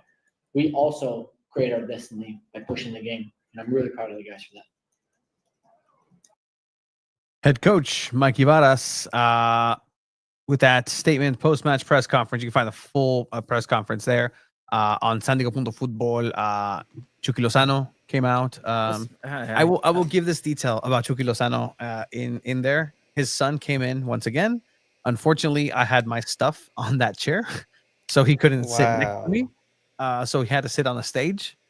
Sorry, Chucky's kid. Damn, dude. But with that, he was sitting and then he was facing just. He didn't want to sit next to Scott French? I did not actually. I was a little frightened, if I may say. No, I was talking about Chucky's son. No, I'm just saying he was a little frightened of Chucky's son. Yeah, because he's going to talk to him about how Galaxy's not a bad team. So right where Irving is, right here on the on the nameplate, is where his son is sitting, but he's facing that glass on the outside where players come in. Some of the more VIP quote supporters or fans or family members are there saying hi and stuff. I don't know who he was talking to or who the kid was looking at, but he was looking and just kissing the badge and like pointing. His dad's talking the whole time, like, oh no, pues sí, me siento 100% la selección. Confirmed Chucky retires in San Diego FC. And like the kid is like going and just like kissing the badge and just like, yeah. Best child interaction in a press box in San Diego history. Yeah, no, 100%. Take that, Casey's Tony. Not her kids. It's all good. Abe didn't all like good. that one. It's all good. I Always. saw Jonas Eideval's kids yesterday. Boy Cooney taking his bully anger out on Chucky. No. It's been established earlier in this. I get bullied by 13-year-olds. Yeah. So he's not of age yet. Come on now. 8-year-old? Come on. I can take 42 of those. It's a good number. When they're mean to you in Spanish, it's kind of different. Yeah, we have pinche gordo. Oh, shit. Or ESPN, ABC, they don't go, man. Yeah, I mean, yeah, they don't show up to these games. Actually that's something that busy at Padres. That's actually something 100% that our guest I had a pre-record with Craig Elston to talk about and preview some cool stuff. He actually mentions some of what our pal Ed was talking about. We love calling out big media out here, man. That's what we do. Big media getting called the first question. Thank you. But yeah. Oh yeah. San Diego FC now go and face a challenge up north. Predictions. Let me pull it up. The predictions. Abe is kicking our butt here. If did I predict a 2-1 victory? No, you did not actually. I didn't. We all predicted a win though. You did predict a 2-1. Oh, I did. You did. Yep. I like how you asked that, even though you had the exact same reaction during the Wave game when you saw that you had predicted 2-1, Abe. But if San Diego FC is to go ahead and be victorious now, they face a Seattle team up north for the second time. They faced them here at home once. They beat them at home.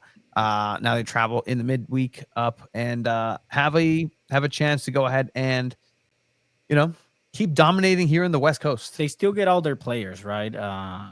For this game on Wednesday or no? Yes, I believe so. I think they just leave in June, from June 2nd, June 10th, I believe. Yes. And so by the way, for predictions here for San Diego FC, whoever is the last place will have to walk from this studio all the way to San Diego FC's home base of Snapdragon Stadium with a soccer ball. So currently, Chiba, who is in last place? Me. I am in last place, 2 points behind you, which isn't that bad. All right. It's not that bad. Abe, by the way, has a 4-point lead over you. He's at 10. Same for those in the chat saying that this isn't sport for Abe. He knows ball. Just going to point that out. Abe knows ball. For now. For predictions. For now. Yeah. All right. San Diego plays Seattle on Wednesday. What do we think? Milton coming after you. Chivas used to losing. All right. That's fine, man.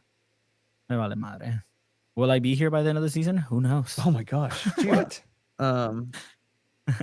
Spoiler alert. Anyways. Chiva, what is your prediction? Ooh, put me first. Yes, absolutely. By the coach. way, let me just share exactly what we're talking about with San Diego FC, who is currently in second place. They were temporarily not in second place. Wait, were they? No, they were fine.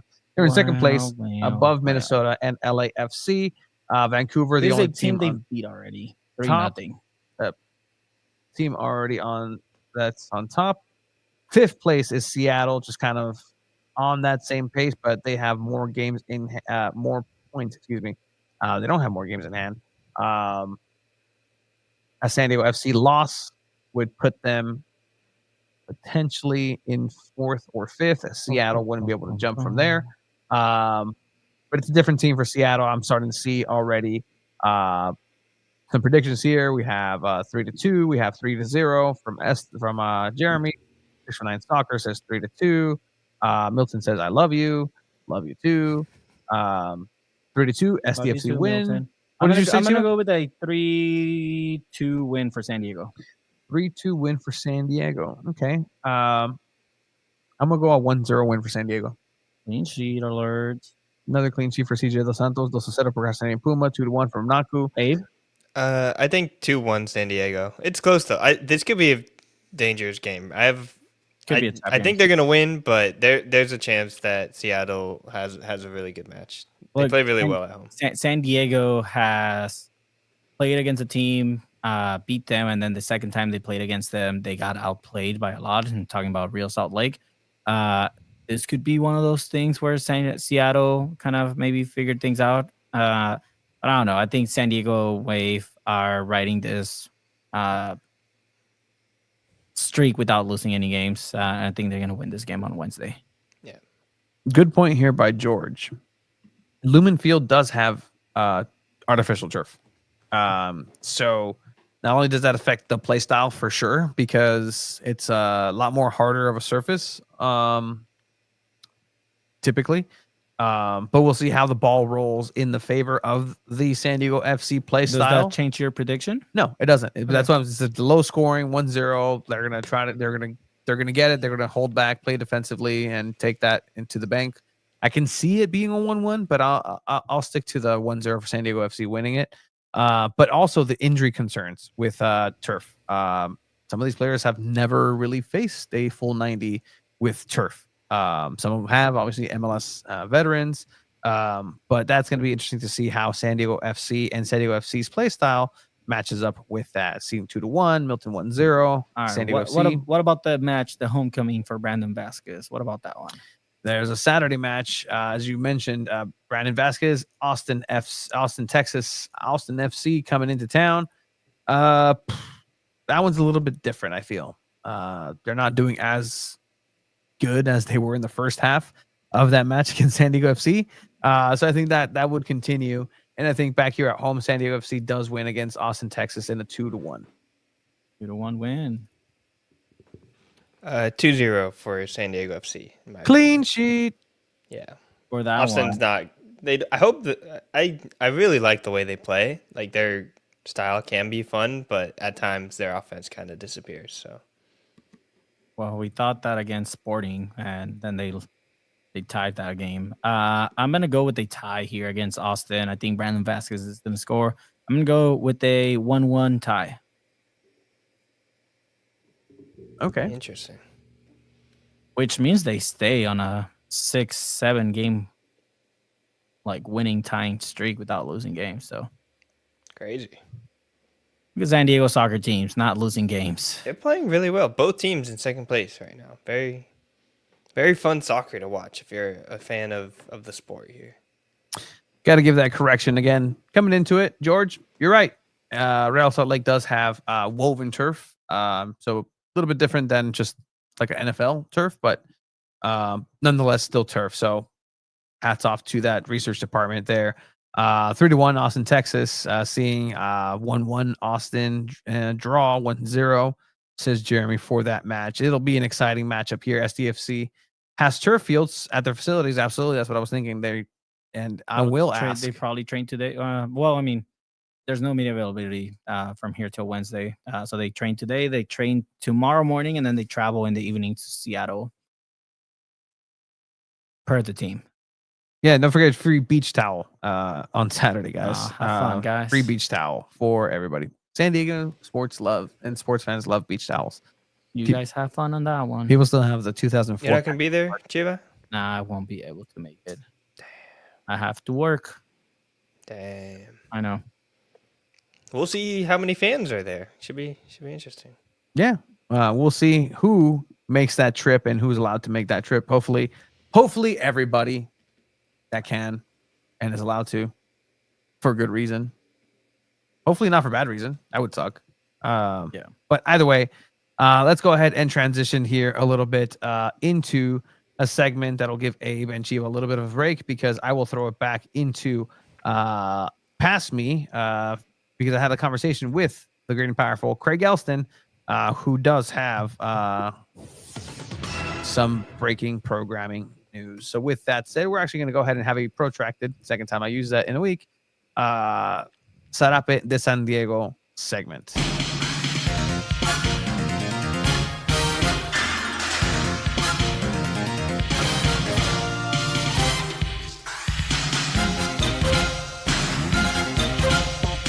Right, thank you, Past Tony and Future Tony. Tony of Futures Past, X-Men, great movie. So as you can clearly see, we have Senor Craig here introducing himself with Craig at 609 Sports on Blue Sky. Also a fervent supporter of SDFC as well, just an admirer of the Sockers in San Diego. But Craig, we got some exciting news coming through soccer in San Diego in general. I'm just going to put it that way. Yeah. Well, you know, this is something that's been a long time coming, Tony, and I'll just have the viewers and the listeners go behind the scenes that, of course, in 2024, a year that definitely existed on Earth, I was working at 97.3 The Fan, the local big sports radio station here, and I continued to do that for a couple months in 2025. And back in 2024, we were talking at the station about SDFC coming into existence and how important it would be for, you know, a big time station like us to be on the vanguard, you know, to be on the edge of the wave. And so we planned a weekly San Diego FC radio show that would have been yourself, myself, and Chiva. And, you know, the two balls in my crew combined with Elston doing a show on 97.3. And then we got to January and you know, things Odyssey Way, the old big old corporation, they stopped having all the money they used to have or whatever. But we were told, no, we can't do the show. We can't hire a board op. And then about a month after that, it was like, by the way, you're not going to do your show anymore either. So we're at a laughing point, and then we're a reflecting point too. My days are a lot more free now. I don't have to carry a show. I don't have to think about 4 hours of content a day. It's fine. But point being, then our show was gone. So what are we going to do? And we've been talking about it. We've been talking around it. We've been talking, thinking about various permutations, various possibilities. And then we came to it. And thus, I am thrilled to announce to the Two Balls and a Mic crowd that the Chromaniacs podcast begins this week with myself, with yourself, Tony, and our third Chromaniac, Alex Pena, the writer of Chromatic FC, a man who's been a part of our Padres Hot Tub Discord for years. I've known Alex for 5 years. I'm so psyched that with yourself, Tony, who has been going to every training, who's up in the press box, the journalista of our group, Alex, the writer, the analyst, the guy who's been breaking it down, bringing you the great content, the in-depth strategic and tactical discussion. And then me, the big dumb idiot that wears the chrome outfit and is a fan, is a supporter. You know, I've got all my time here in San Diego media, but when it comes to San Diego FC, where you'll see me is in the North End, dancing around, you know, singing, doing the chants, doing the whole thing. So we're coming at it from three different perspectives, but our goal is every week on the Chromaniacs to get into the big topics about SDFC, what's going on around the team. You know, between yourself and myself, we should be able to be, because you're going to help me out with this, be at SDFC trainings, get an opportunity to bring that connection, that level of connection. on the podcast, bringing you players, bringing you Varas, bringing you Heaps, bringing you these voices and whatnot. But Tony, I'm just so excited because, I mean, look, it's almost the end of May. We've been talking about this since October, November of last year. And finally, it's here. The Chromaniacs has arrived. Yeah, no, and I'm really excited that it's finally happening because it's another outlet for soccer in San Diego, and you know, just yourself having a great voice and knowledge of the game. And I've talked to you about this, Craig. Like, you have this very unique understanding of the Latino, the Mexican side of understanding the game too. Just so your closeness with the players of the soccers and how you've learned not only the sport but the language itself. I mean, you were in Chihuahua not too long ago, just absolutely killing it with the Spanish. So I'm just really happy that, you know, we have this extra outlet. And also shout out to Alex Pena, who you mentioned, his work that he does over on his Substack is fantastic, because that's another outlet and voice that you have here locally, where you don't necessarily see that everywhere in San Diego. And I think that's where this is coming at, right? Like, we're trying to fill more of what people want to hear in terms of soccer. And I'll be completely honest, in the beautiful show that we have, this nestled in two balls in a mic, we have soccers, we have soccer in general, we have San Diego Wave, we have San Diego FC, we have just, you know, UPSL. It's just a smorgasbord of, hey, this is what happened in the soccer in San Diego and the football, right? But this is specifically San Diego FC, and I think that's something that's very much needed in the market. And shout out once again to Alex Pena and his Substack, where you can find his great coverage as well that you'll find here on the Chromaniacs podcast. Yes. Oh, hey, pull up that look, show everyone the graphic again. How about that? Oh, Our yeah. man Travis right Peterson there. popping with the Chromaniacs logo. So there's the three of us, all silver suited, all soccer ball headed. You, me, and Alex right there. That's us. He started with a photo, and then he just, you know, it was very simple work because we look very different when we get off of camera. That's when we put our soccer ball heads back on and go on with the rest of our day. But that's a different story for a different show. Yeah, I'm really excited for this. You know, San Diego FC is a team that is just finding its legs in every sense of the word, right? Yeah. It's an expansion team. So we're just learning the names, the culture, the look, the sound, the everything. The club is figuring it out, right? They've been figuring it out. They've done a good job. The supporters are figuring it out, you know, with their ups and downs along the way, finding their way to be that authentic voice for the team. But I still believe that in the media, the San Diego sports media, the thing that I've been a part of one way or another since 1996, the prevailing sentiment around San Diego FC is like this. Yeah. Fear. Yeah. It's just, it's fear. It's absolute fear. It's, oh my God, what do we do? I don't get it. I don't understand. How do I talk about this? What do I say? What's good? What's bad? What can I say? I don't even know how to cut the onion. What do I do? I'm just going to cry, you know, and that's kind of where I have seen the local coverage. And I'm not here to impugn it or to say that it's terrible. I'm just saying it's lacking, you know, and the folks who in general have been assigned to it are either doing it as a second gig, Ziegler, or don't know soccer like pretty much at all. And again, that's just because of a lack of experience. So I'm excited. You and I have worked together for years on Soccers. We've known each other for years. Alex has been a part of our Padres Hot Tub Discord for years. I've known him for years. The opportunity for us to get together, the goal of this show is going to be like the goal of pretty much every other show that I do, is that it's going to be passionate. It's going to be funny. It's going to be engaged. It's going to be honest. It's going to look at things straight up. It's not going to be disingenuous. We're not going to come from a false place. You know, our goal is for San Diego FC to succeed, to win games, to be great in the community, to be great in the public, to be great on the pitch. You know, and for Chromaniacs, our goal is to have fun, to give you this opportunity, another touchstone of content for San Diego FC, something in the middle of your week to help you get through, to get from the past week to the next week. And it can't, you know, it's not, although Thursday, because we'll have a match Wednesday up in Seattle, we'll of course recap that match. But usually I think we made that choice, Tony, to put the show not at the beginning of the week, but more toward the end of the week, so that it's going to be more discussion, topics, preview, as opposed to always being, let's roll the film, let's go back, let's talk about Bombino, let's talk about Chucky's slide tackle. Although, I mean, we could talk about Chucky's slide tackle. I think that was a 3-point tackle. When all was said and done, that might have been a 3-point tackle. That tackle right there, because Gabriel Peck was coming in clean to get a good look on goal.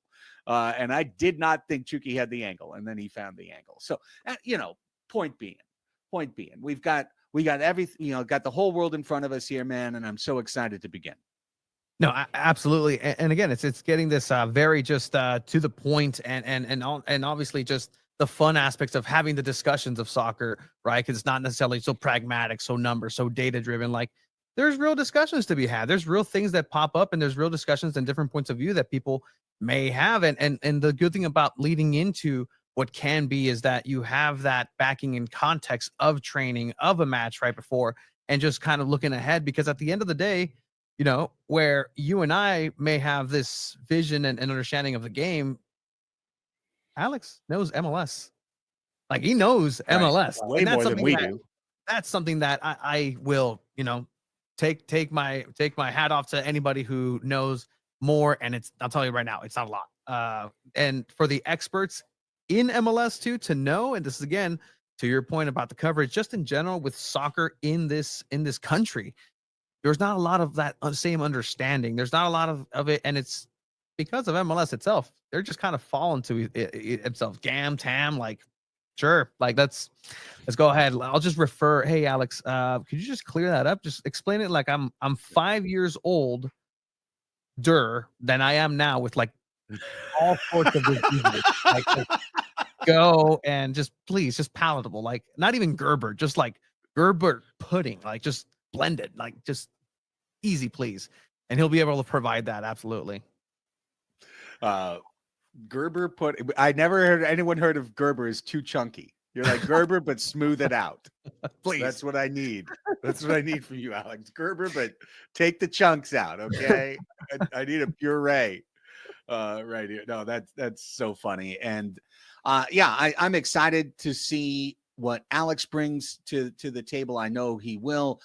I like that we are sitting in that nice sweet spot, that we're going to be able to bring a connection to the team, give you that connection as listeners. This is a co-production of San Diego Punto Football and our buddies Padres Hot Tub. So we'll be at least initially putting it out on all feeds. So you'll find it, as a San Diego Punto Football viewer, listener, you'll find it on this feed, but also we're going to have our own feed. We're going to hopefully have our own community.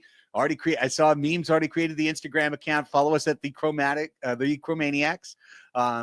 Chromaniacs on Instagram. And, really looking forward to this, honestly. I think it's funny.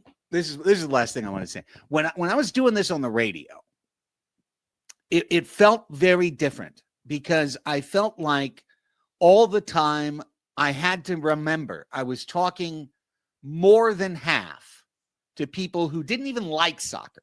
Mm-hmm. Like never mind whether they took it or they left it, they like actively actually didn't like it, or they had no interaction with it at all, other than, oh, is that boring game, the 0-0 game? So I always felt like there was kind of a filter, and if we had done the SDFC radio show on 97.3, it would have been a very different show. It would have been very interview oriented. It would have been very much explanation and kind of dumbing things down. We're not going to dumb anything down on Chromaniacs. This should be a go.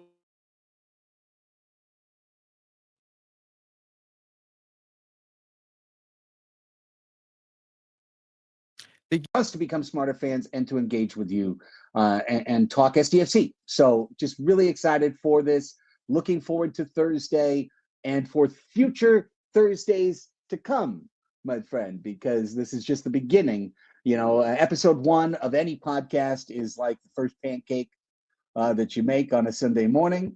Best to only be consumed by the chef or trash can. Usually, but that leads to episode 2, to episode 3, to episode 4, to episode 400.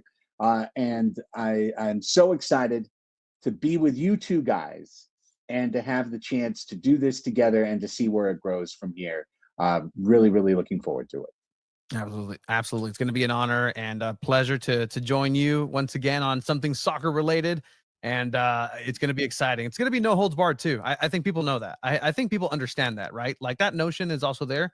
Respectful, but no holds barred. Like let's talk soccer. Let's talk SDFC and let's call it as we see it, because we're all seeing it unfold for the first time in history. History is unfolding in front of us. That's right. And we're in the room where it happens. Well, we're in the stadium where it happens, which is Snapdragon Stadium. So looking forward to this on Thursday. I know you boys are about to transition to Wave and start talking some Wave on the show.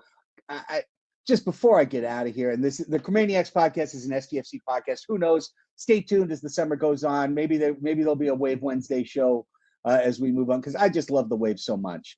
But where'd you go? Oh, all right. Oh, switching. Yeah, there you go. How exciting is this Wave team? Like, how exciting is this Wave team? Pumping in 5 goals. The French Connection, Cascarino, Dali, Moroni. Now all of a sudden you plug in Dree. You get Adriana Leon, getting her up and running. Like, she had kind of felt a little bit offline, for a portion of the beginning of the year on the attack. All of a sudden, this team is so damn dynamic. Savannah McCaskill just has to sit back there as a 6 and just pick up the ball and get it moving along the way. And there are so many different ways. Ascanio, Barcenas. This team is loaded. There's so many fun players for you to enjoy watching. They are playing a style. Are they not play like Mikey Vadas, Jonas Eidevall? Did they ever get together and just tip a beer, do a cheers, and go like, "Hey, let's play the most entertaining soccer we can in San Diego"? Okay, how about you? How about me? All right, cheers. Like, I feel like that's what they've done, because both teams flow, both teams move, but the way the Wave attacked on Sunday night, it was just a thing of beauty. North Carolina plays an attack game. And SDFC, or pardon me, Wave FC beat them at their game. Straight up beat them at their game. That was one of the most fulfilling, just fill your cup matches that San Diego Wave has ever played. And they've played a few of them now of late. And I think people are, even today, sleeping a little bit on how good this Wave team is, to the point. This is the last thing I'll say. I'll let you go. Get Chiva back in here. Get Abe back in here. I think Megan O'Keefe, who does such a great job, and the Wave need to recut their opening video. Oh yeah, because they cut that video before the season, thinking they weren't going to be very good. It's so clear. She has a line in there that's like, "Well, there's some new faces," or and then something pops up that goes rebuild, and I'm like, rebuild? No. Shut your face. You're second place. Like, this came out of the box, just absolutely running, yes. Ready to go. No rebuild. Right off of the lot. We drove this sports car off the lot. There was nothing that needed to be built. No, I mean, the Wave did a great job rebuilding their team, but the team's rebuilt. It's great. So I would love to see them actually do, whenever they get to that month where they're going to be away for a while, I'd love them to see them do a little recut on that. That's just a little more confident and a little more swaggy, because right now, each time the game starts, it's like, well, we're kind of a new team, but we've got some good players. And it's like, hang on, no, you're a beast. You're a beast, and you're fun, and you're way more fun than any previous Wave team. It's really exciting. That's going to be actually what's going to come up in a bit. Future Tony is going to discuss with Abe and Chiva about, is this the best Wave in history right now? And I'd say, yeah, handedly, the best team for San Diego Wave in their history. I think so too. I think even their Shield team, was built on some parts that didn't quite plug in together. There were issues in the midfield.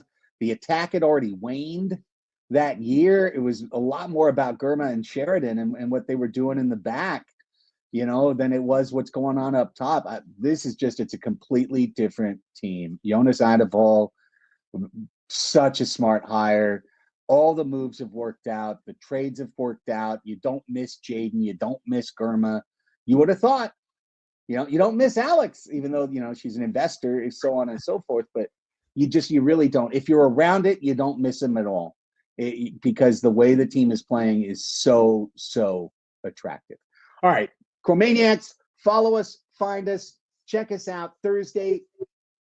Thanks in advance for sampling the product. Stay with us. Be patient with us as we find our legs as a show, but can't wait for the rest of this year and talking about it every single week with you guys. Appreciate you, Craig, and it's going to be fun. Check us out, Chromaniacs.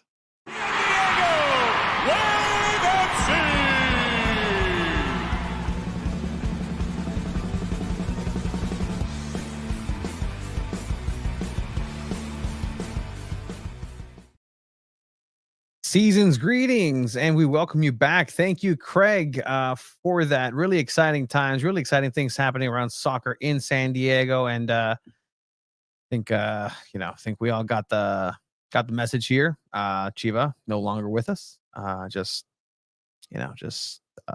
part of the turnaround of the sporting machine in journalists. I think actually the comment section got him. That was from earlier. They just came in a mob and just like took him, carried him out. Carried him out. Unfortunately, no video of that. So it was fun. But thank you, Craig, for that. Looking forward to starting the Chromaniacs podcast. Everything San Diego FC. All right, you can come in, Chiba. Because that was some really good San Diego Wave talk too. Yeah, I think everything Craig said was kind of correct, and I remember we had Craig on like at the beginning of the Wave season. It might have been before the first game or after the first game. Yeah, but he was speaking really highly of the team. I was kind of still like, all right, we got to temper expectations. It's a new team, Naomi Girma. Like we don't know. Jonas Eidevall is new, but I think I'm almost at the point where I'm almost. I think we have to reach the halfway point officially for me to say that I was completely wrong. Almost. But as of right now, I'm pretty wrong. This Wave team is exciting. They're great. They have such good chemistry. It happened fast too. And they're fun to watch. It's so hard to like play that kind of style and like not just be like insanely frustrating, but they're a really good team. Yeah, and that right there, right? STB said, yeah, they're playing as a team. Like this is a really good team, and there's no question that this is the best team, and really emphasis on the term as of now. It's still a long season, 26 games. This is the best stretch of team that San Diego FC has, San Diego Wave has ever experienced. Yeah, do you guys agree? This is the best coach San Diego Wave team. Yes, I think I agree. I think Mr. Buckle would have some thing to say about that, and what he would say is, don't forget about that Liga MX NWSL Femenil round. Okay. Hey, Craig. Oh, hey. Hi, Craig. Hi, Craig. Oh, Craig was on? Yeah, no, you missed it. What happened? So actually, it was local coverage, and I'm not here to impugn it or to say this. Oh, he was impugning. He's not. He didn't impugn anybody. Thank you, Craig. Very happy to have you on once again. Whereas Casey Stoney really that good. My first impression of Wave was the 24 season, and I didn't get to watch any previous seasons. And I think the ingredients that she had to work with were better than her coaching. You think so? Yeah. I think when you just like sometimes you just want to hunker down and play defensive. Sometimes that works. It's not in training, especially not compared to how it is now. But like, especially when you're talking, she's like a proper English coach, proper English footballer. She was a center back too. So when you can play that style, I think you can call her a good coach. But this is like, she's a good defensive coach. Yeah. But Jonas Eidevall is just a good coach because every single player knows exactly what they're doing. The thing about Jonas is that he is getting the best out of this team too. Like, he's not even getting the best out of his players. Like, we heard him praise technical staff in the post-match press conference, because that's such a understated thing in soccer. It's just the preparation, the coaching that goes week in, week out. And we're very fortunate on San Diego FC and San Diego Wave side of things to be able to see some of these things happen and build. Like, it's really cool when you get to training and you see a play that's almost a throwaway because it's the end of the day when they let you in and you get to see not the actual tactics and how the formation is going to happen. And because they'll play the formation that they're going to play, but you start to see these aspects that then come into practice when the lights come on. And it's really cool to see that. And this San Diego Wave team is just answering every single question that's been thrown at them. Look, I'm gonna say it this way. Hi, Tanya. I'm gonna say it this way. Arsenal and Jonas was a necessary breakup to happen. They're both on to better and bigger things. Jonas is having a great season with San Diego Wave so far. Arsenal just won the Women's Champions League final against Barcelona. Very Kind of true. crazy. Like, it was a necessary breakup for them. Chew. And they're both Look at growing. you. Hey, pulling out some. Hey, shout out to local product, Me Official, and I guess Naomi Girma for winning the title with Chelsea once again. So Chelsea, there you go. Ganó to Chelsea. Manchester United, the worst season in history, in club history. That's just the talk about collective. I didn't even know they still played. Yeah, no, I didn't know you still supported them. I don't even think I support anyone anymore. Wow. Wish you could see more players on the bench. Give them chances. Be careful what you wish, because you're going to see that with international breaks for sure. Yes, but also Jonas kind of spoke about this, that like even the bench is engaged and excited about like everything that's happening on the field. Like sometimes I think especially in years past, you look at the Wave team and you look at their bench and you kind of see them quiet. They're like quietly warming up on the side. Like you can kind of tell they like want to be playing, or they're just a little bit bored out there, but like they're having fun while they're warming up, and they're just as involved on the celebrations on the bench when they do score. So like everything is so connected right now. It's the team buy-in is there. Crazy. And that's something Jonas did. Yeah. Like he bought in. He got the players to buy into the system, and it was rough at first. And he said like we got to put a full 90, and I think they're starting to do that. So I think it's there. I think even with the international break or even injuries, I think the style's there, and players will step up and play for Jonas. Has thoughts changed on the beginning of the season? I think my thoughts were hesitant, but I saw this coming. Like from what I was hearing from training is that watch out, like this is going to be. And I think this table here, that guy up there, you down there, like we were on it with Wave. Like give him a chance, like give him a clean slate. I will say, I was the only one saying they would be a top 3 team this season. Craig did it too. I said a playoff contending team and doing well. So Abe was the only one bringing everybody down. And I said like 7th or 8th place. Like that's still a playoff team. Don't try to. You know what? I'm gonna send the comment mob. Abe said Wave are going to be a garbage mid-table team. The bubbles are being blown your way, and the bubbles got to me in the press box yesterday. Like it literally got to me, and I was like, "Whoa!" The way that you describe that, Abe, like I was over here enjoying the bubbles. I even hit up some of the sirens. I'm like, "Hey, some of your bubbles made it up here, kind of brighten my day up here." You're like, "Oh, it's the bubbles." No, I like the bubbles. The bubbles are cool. Okay, I know you do. It's just I'm just trying to. They're proving all the doubters wrong. Sure Everybody is for sure. The lineup that Jonas Seideval presents here on San Diego Waves, starting 11, brought to you in part by Tylenol. Did we ask after why Kennedy Wesley didn't start? I mean, Kristen McNabb scored. What are you talking about, bro? No, I know. I'm just curious. She was the starter before that red card. I know you missed this game. I'm just curious. I know you missed this game too, bro. But you know what, Did you all do your job and ask that question? I did see Kennedy Wesley doing a little bit extra like strength training before training last Wednesday, so it could be like maybe an injury thing, maybe just taking care of a thing. So you never know. But Kristen McNabb had a great game. Like you can't even be like, oh man, maybe Kennedy Wesley would have done better. Like, but want to see something really cool? Like, for lineup, right? So Kalen Sheridan, captain, which we'll talk about, I think needs to change. Yes. Center back, McNabb, Trinity Armstrong, Hannah Lundqvist, Maroney on the left. Center in the 6, you have Savannah McCaskill, because kind of chilling there, enjoying her time now, just playing with a smile, because she plays next to 2 dynamos. In Gia Corley, who has gone a little bit quiet since the great start of the season. But then you have Ken Zadali, who, talking about price of admission for the season, like, it's worth seeing. Best signing in the It's offseason. worth seeing, much like it is with Yepes Verskov in the midfield, worth seeing what Ken Zadali does at Snapdragon Stadium. That is worth price of admission on its own. So go out there. Like, what she does is really incredible. And look, I talk about this, like, if we're talking like straight up, like, if the professional women's players can take you and all of my friends and all of our pals together, there's definitely that gear where, yeah, they're good. But Ken Zadali is a class above that. Like, she can take out a whole team of us by herself, and she wouldn't break a sweat. Like, she's just cool, calm, collected in the midfield.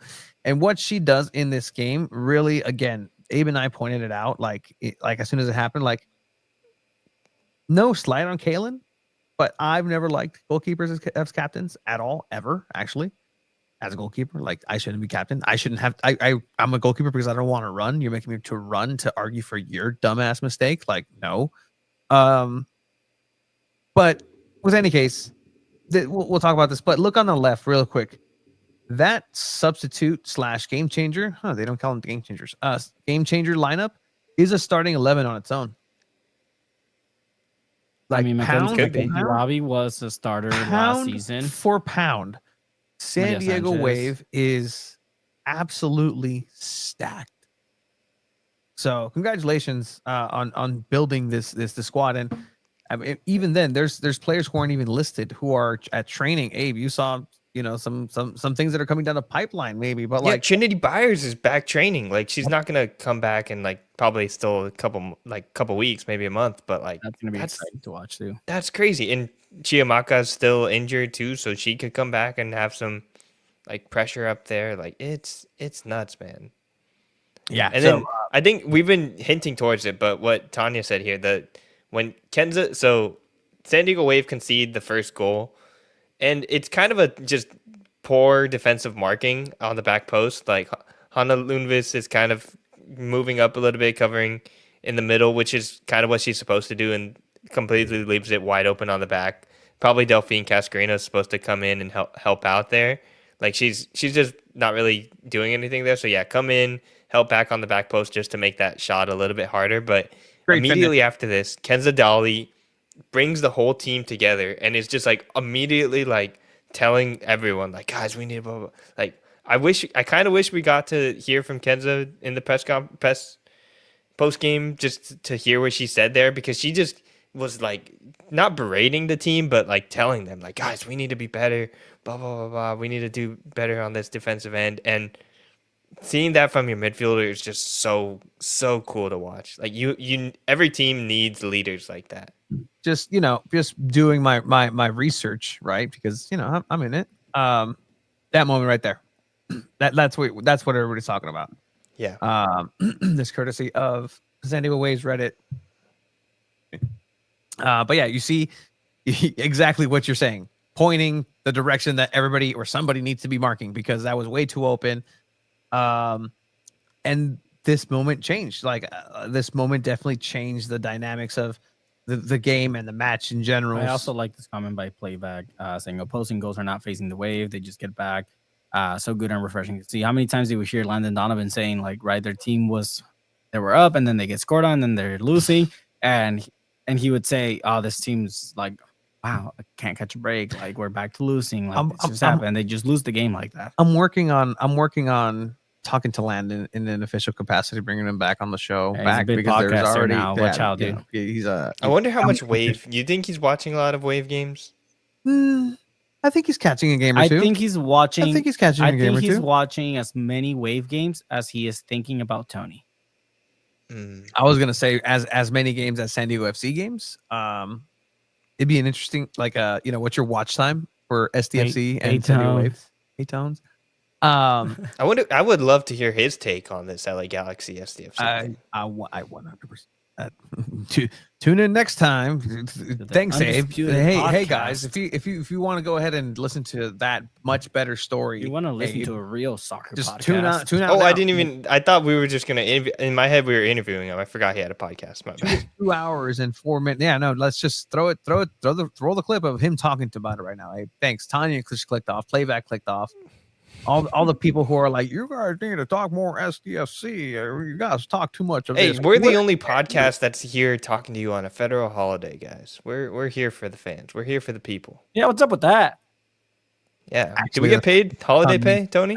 That's on me. Yeah, what's up with that? Like Historically, time and a half or what? historically, we don't do this. Historically, Yeah. on the big holidays, we just start the podcast on Tuesday. My but girlfriend legit asked me, "Wait, I thought you guys don't do episodes on holidays." we don't. Thanks a lot. I know that was on Yeah, I me. had to cut out hanging out with my girlfriend short. I was in La Jolla. I was paddleboarding in La Jolla. Saw some leopard All because sharks. Tony didn't have plans for himself. I did. I Hey, had. that's mean. I am literally in the same boat as you guys, but we had to talk to Craig. Yeah, that's We true. had to, We had to talk about all this. about There's a lot to talk about. UFC. We had to, I guess, piss people off in the comments or with each other in the comments.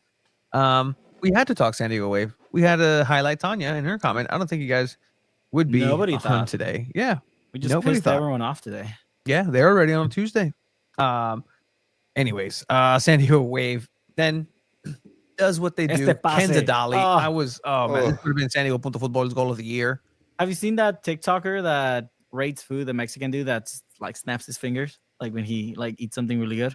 I wouldn't like that on my food but reviews. That was that pass. Like, ooh, that was so good. I'm legit about that. Like, I legitimately had the ick of whatever guy that is because in food reviews that would not like talk to me.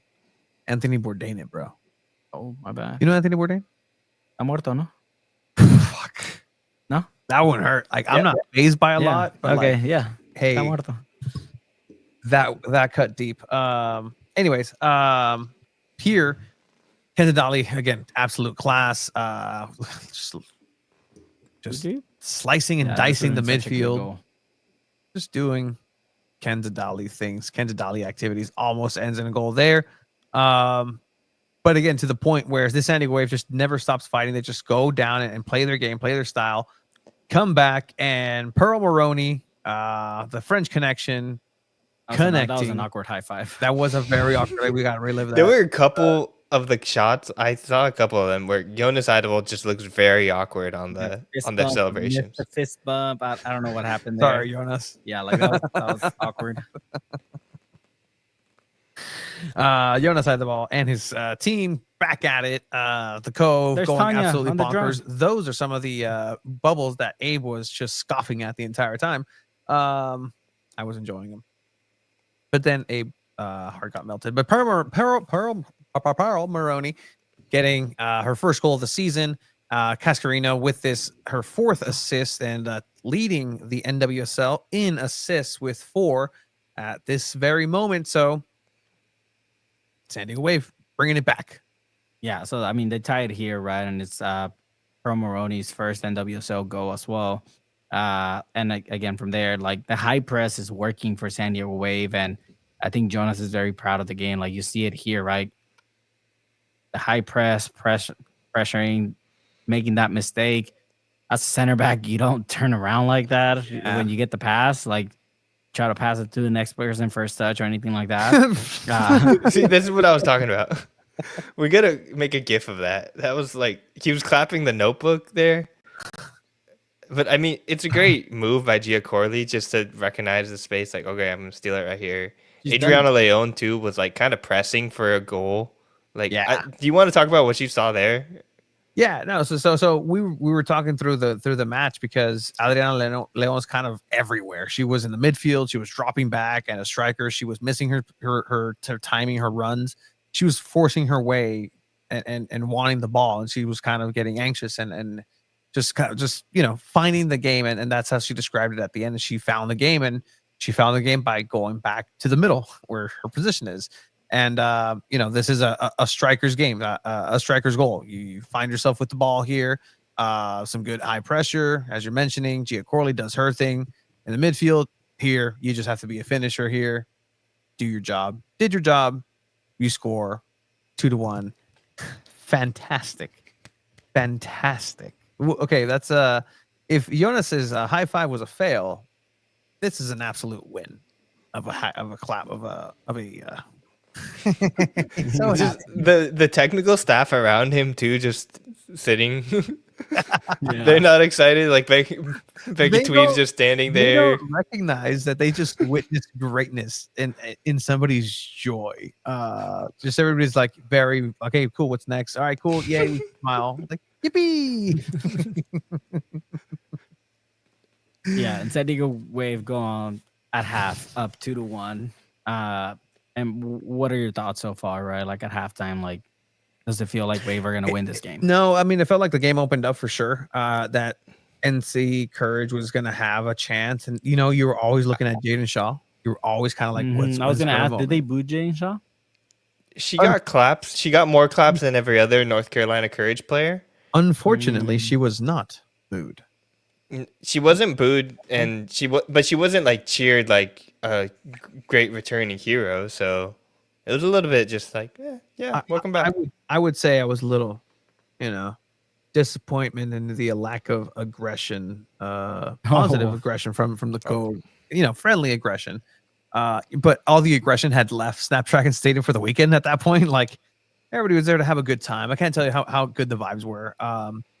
We saw the return of a Pikachu. That was fantastic. Snoopy was in the Snoopy stands too. was in the stands too. Dude, you missed it. I missed. I look at Pikachu right there. Pikachu.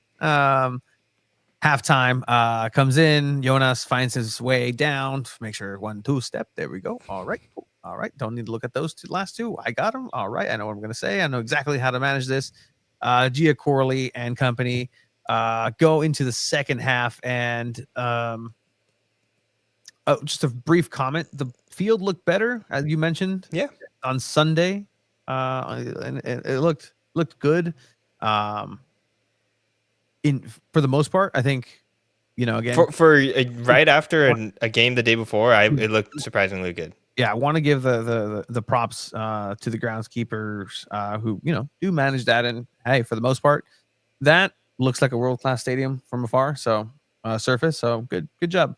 NC Courage, again, an attacking team who are going to just do their game as well and try to find spaces. And San Diego Wave was really smart with how they defended and how they really gave them a little bit of space to figure themselves out, but ultimately make mistakes and errors.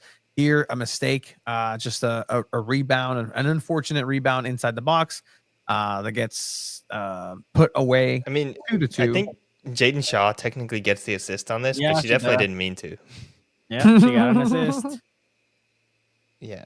That's really funny. I expected this goal to come just because North Carolina came out of the gates really well. They've kind of done that in the past too. So like it felt like an equalizer coming, but at the same time, it didn't feel like the Wave were out of the game either. Like you knew this game was going to continue, and there's still going to be both teams trying to push for another goal.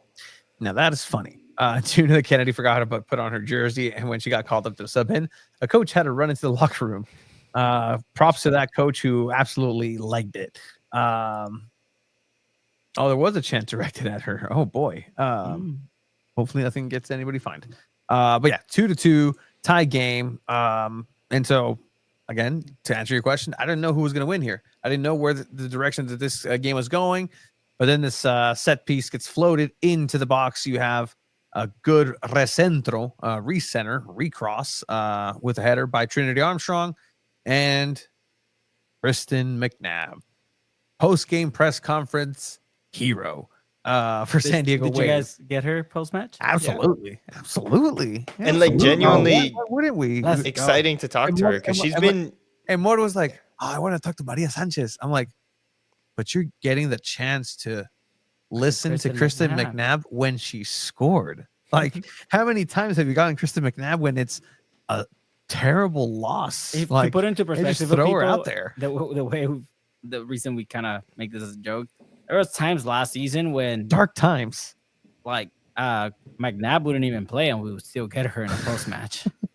There was once like she was there. Like we were like, who I think post game? she hated talking to media too. Cool. Like let's throw Old Faithful. Wave Here's- lost. All right, let's give him McNabb. Oh, but you need somebody else. Mackenzie, can you just you have the sweetest voice. Like just you Or nobody can- Savannah McCaskill. nobody was a good can- one last season. Savannah all the McCaskill time. was like, no, we need somebody out there who's just gonna just.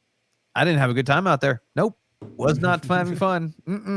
No, sir, that was not That's fun. awesome. But yeah, McNabb gets on the score sheet, and I mean, again, having that healthy competition right between the center backs. I mean, Kennedy Wesley was also playing very well before the red card. And Tell then you who didn't forget her Kennedy jersey. Armstrong- Kristen McNabb. McNabb didn't forget her jersey. Did not. Yeah, and you know what the crazy part is too? Kennedy Wesley, as Chiva predicted as well, gets a call up to the U.S. U23 national team. Let's So, go. like, Chiva's been on it this year. I'm telling you, man. Yeah, we got to talk about this player right here, Chiva. Look at this. Can you tell us without? I don't know if you watched the whole game, but let's just rewind Yeah. here. Okay.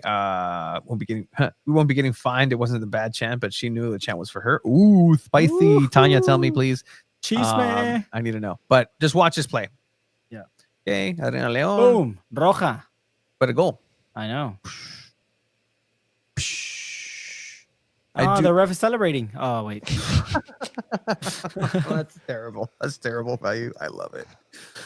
Was the security all over for the chant? But yeah, what do you think? I mean, I thought we agreed on no violence at Snapdragon. What I happened thought- here? You yup. said there was no violence on Sunday. It and was look at this. military appreciation. The defense was coming out. Is she smiling?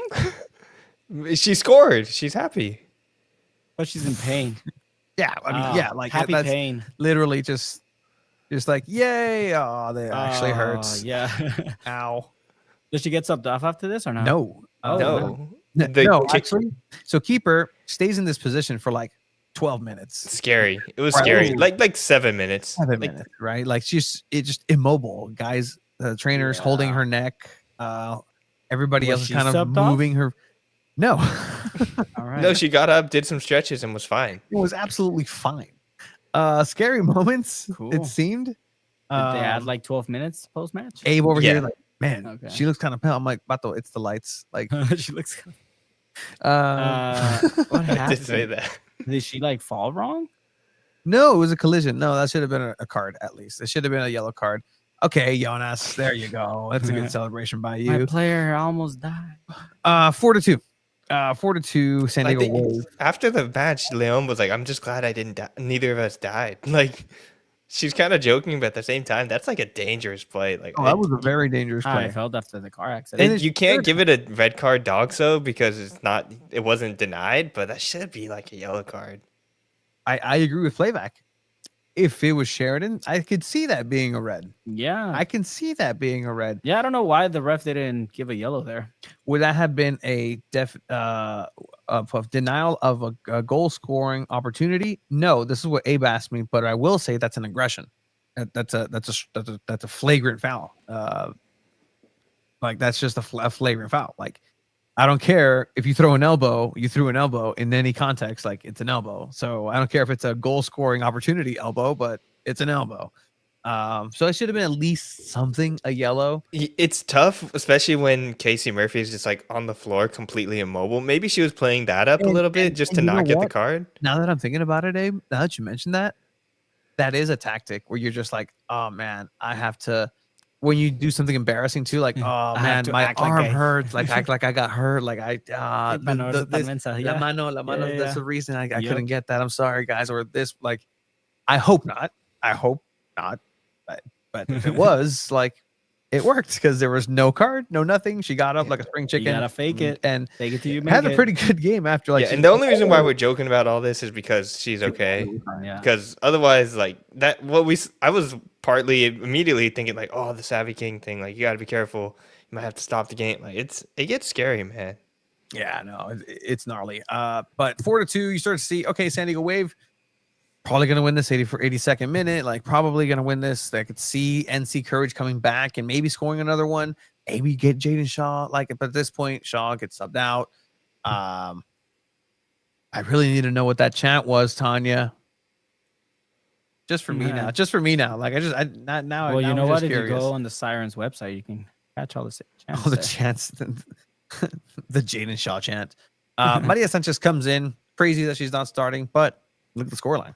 I mean, Kimi Ascanio's actually playing phenomenal on the wing too. So thank you for saying that to Jonas. But Kimi Ascanio not getting on the score sheet that night, but she played great. She played great. She was in the spots where she needs to be. Melia Meracenas also joins the fray, and this goal by Maria Sanchez makes it 5-2. Shot here, you know, and that assist by Mel B. Through a forest of legs. 5-2. San Diego. The funniest part about that is like she was like trying to do the moves, took a okay shot, and was like, you know what, screw this, I'm just gonna pass it. Like she was trying really hard to get a goal there. This is what I'll say. Okay. Post match. Ooh, that sounds scary. Conference. Yeah, because you kind of know.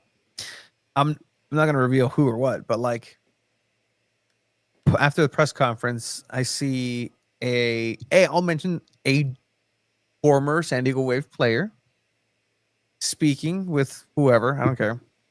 And then another current San Diego Wave player and entourage just cross paths without just like looking at each other or acknowledging. Maybe that's nothing. Maybe that's like absolutely nothing, but like just not an acknowledgement of somebody's existence, like clearly walking in the path of like even of this or like just nothing. So I don't know if that's something to, you know, put some extra things on anything, but I like that. I like seeing this edge to the NWSL. Like I think this season for San Diego Waves just a little more edgy and just in general, and I'm rocking with it. I'm digging it. 2-1 is not the scoreline because it's 5-2 for San Diego Wave against NC Courage. Abe, good stuff out there. Crazy. Definitely most goals scored ever in a game. I wouldn't call it the best win just because you've had like a 4-0 game with the 4 goals from one player. So just highest scoring game. Exciting to watch. Exciting soccer. They're going to be on an international break now, which I asked Jonas if he was worried, and he was like, a little bit, but every team has to deal with it. So we'll see how that turns out. Not every international player is getting called up either, just because they have like weird, like sometimes, especially now, their teams are trying out different things. So Delphine's getting called up, but Kenza and Pearl didn't get called up, but they're definitely still in the pool and could be playing these games. So we'll see. And then Maria Sanchez, like Tanya said, is back and playing with the Mexican national team, which is kind of crazy too, because she's not even playing regularly with the Wave. Yeah. Like it's incredible because the levels of depth that San Diego Wave has, like you were wishing for some raindrops in the desert last year. You were just hoping that you'd get some sort of help, an SOS. And, you know, this year is just completely different. It's just incredible what the San Diego Wave team has been able to do. And it's really cool. It's all related to not scoring a goal all season. I love that. That's fantastic. Good. More of that, please. Does the name of that former player start with A and with the Lex Morgan? No, it doesn't. Not a next player. That's a minority owner. That is a minority owner. She was there at the game. They showed her on the. I would hope she's at her team's games. By the way, predictions for this match. Abe, on the wrong block for the third time this season. You suck. You know what? Tony is in the lead. With 7 points right now. No, my San Diego Wave. Tony predicted a 1-0 win. I predicted a 2-0 win. It was a 5-2 win. Technically, Abe predicted the most goals out of everyone in this predictions. Oh, maybe I should get a point for that. No, it's okay. You're sitting in second place with me, my boy. 6 points, 1 point behind Tony. No point in predicting for next game since we'll have a podcast before they play again. I will first again commend the Sirens and the Co for what they've been able to do. I know we talked about it, Abe, in the press in the press box, but they have this year something that they started last year. What are you doing? Nothing. What are you doing? Pride Raiser. Oh yeah. Last Very year, cool. the Sirens, very cool. You know, they're getting into the community once again, and a really cool mechanic to do that is, hey, we're a supporter for a soccer team. However many goals that our beloved soccer team scores, we'll match that in some, awesome, cool calculation. It's like, and okay, we'll I'll donate put money. $10 for every goal, and then if they score Match 5 it. goals, you put or 50 goals. Yeah. And last year, Wave absolutely sucked and did not score a lot of goals. So still, money was raised. Congratulations. This year, already, the Sirens are raised. I believe this is the latest post. I haven't seen if this is the most up to date. If there's more up to date data, please let me know. But yeah, we're $3,000 already for Pride Raiser. So shout out San Diego Wave for that. I do want to get the Sirens back on maybe next week. Yeah, or previewing the game that comes after this international break. Seattle Reign, right? Yeah. Correct. Mm-hmm. Yeah. As of today, that's most up to date. Perfect. Love that. There hasn't been a San Diego Wave game between then and now, so that makes it official. But yeah, that's really cool to see San Diego Wave really being the bee's knees, and soccer in San Diego is in a good spot. It's in a good spot on the field. On the field for sure. One half. I mean, on a field, maybe not the Snapdragon field, but yeah, on Basher Field, because technically that is the name of the field that they play on in Snapdragon Stadium. Whatever happens on Basher Field is excellence. So fantastic with that. What do we have? Are we doing the surfboard thing? Is that for sure? I'm down. You gotta catch a wave. I'm okay also letting the Sirens decide what we do. Ooh. They can give options, not decide. Tanya decide. They can get. I mean, Tanya is here 2 hours and 27 minutes into episode 270. She did join late. She did. Maybe she has nothing to say for San Diego FC. Maybe she just waits for saying, or maybe I love that actually. Or maybe she has it timed and knows that because the shit show at Snapdragon Stadium, like, they're going to talk about an hour and 42 100%. minutes. 40. I read the preview. Craig is on for 20 minutes. Like let's do the math math on here. about this time.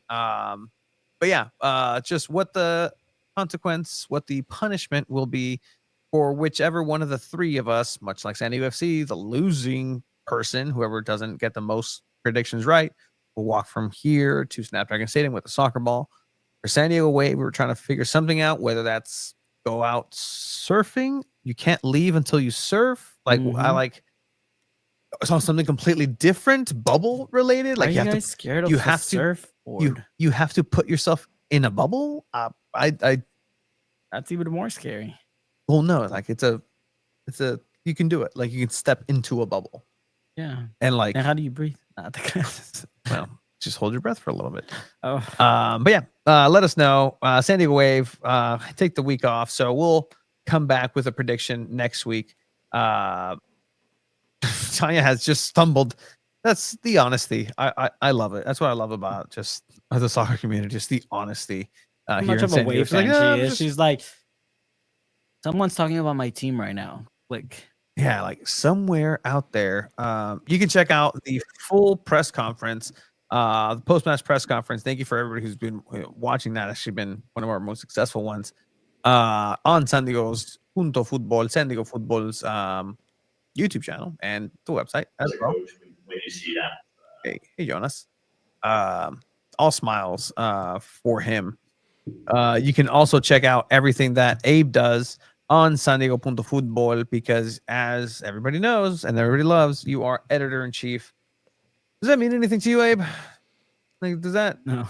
He's like, A little bit.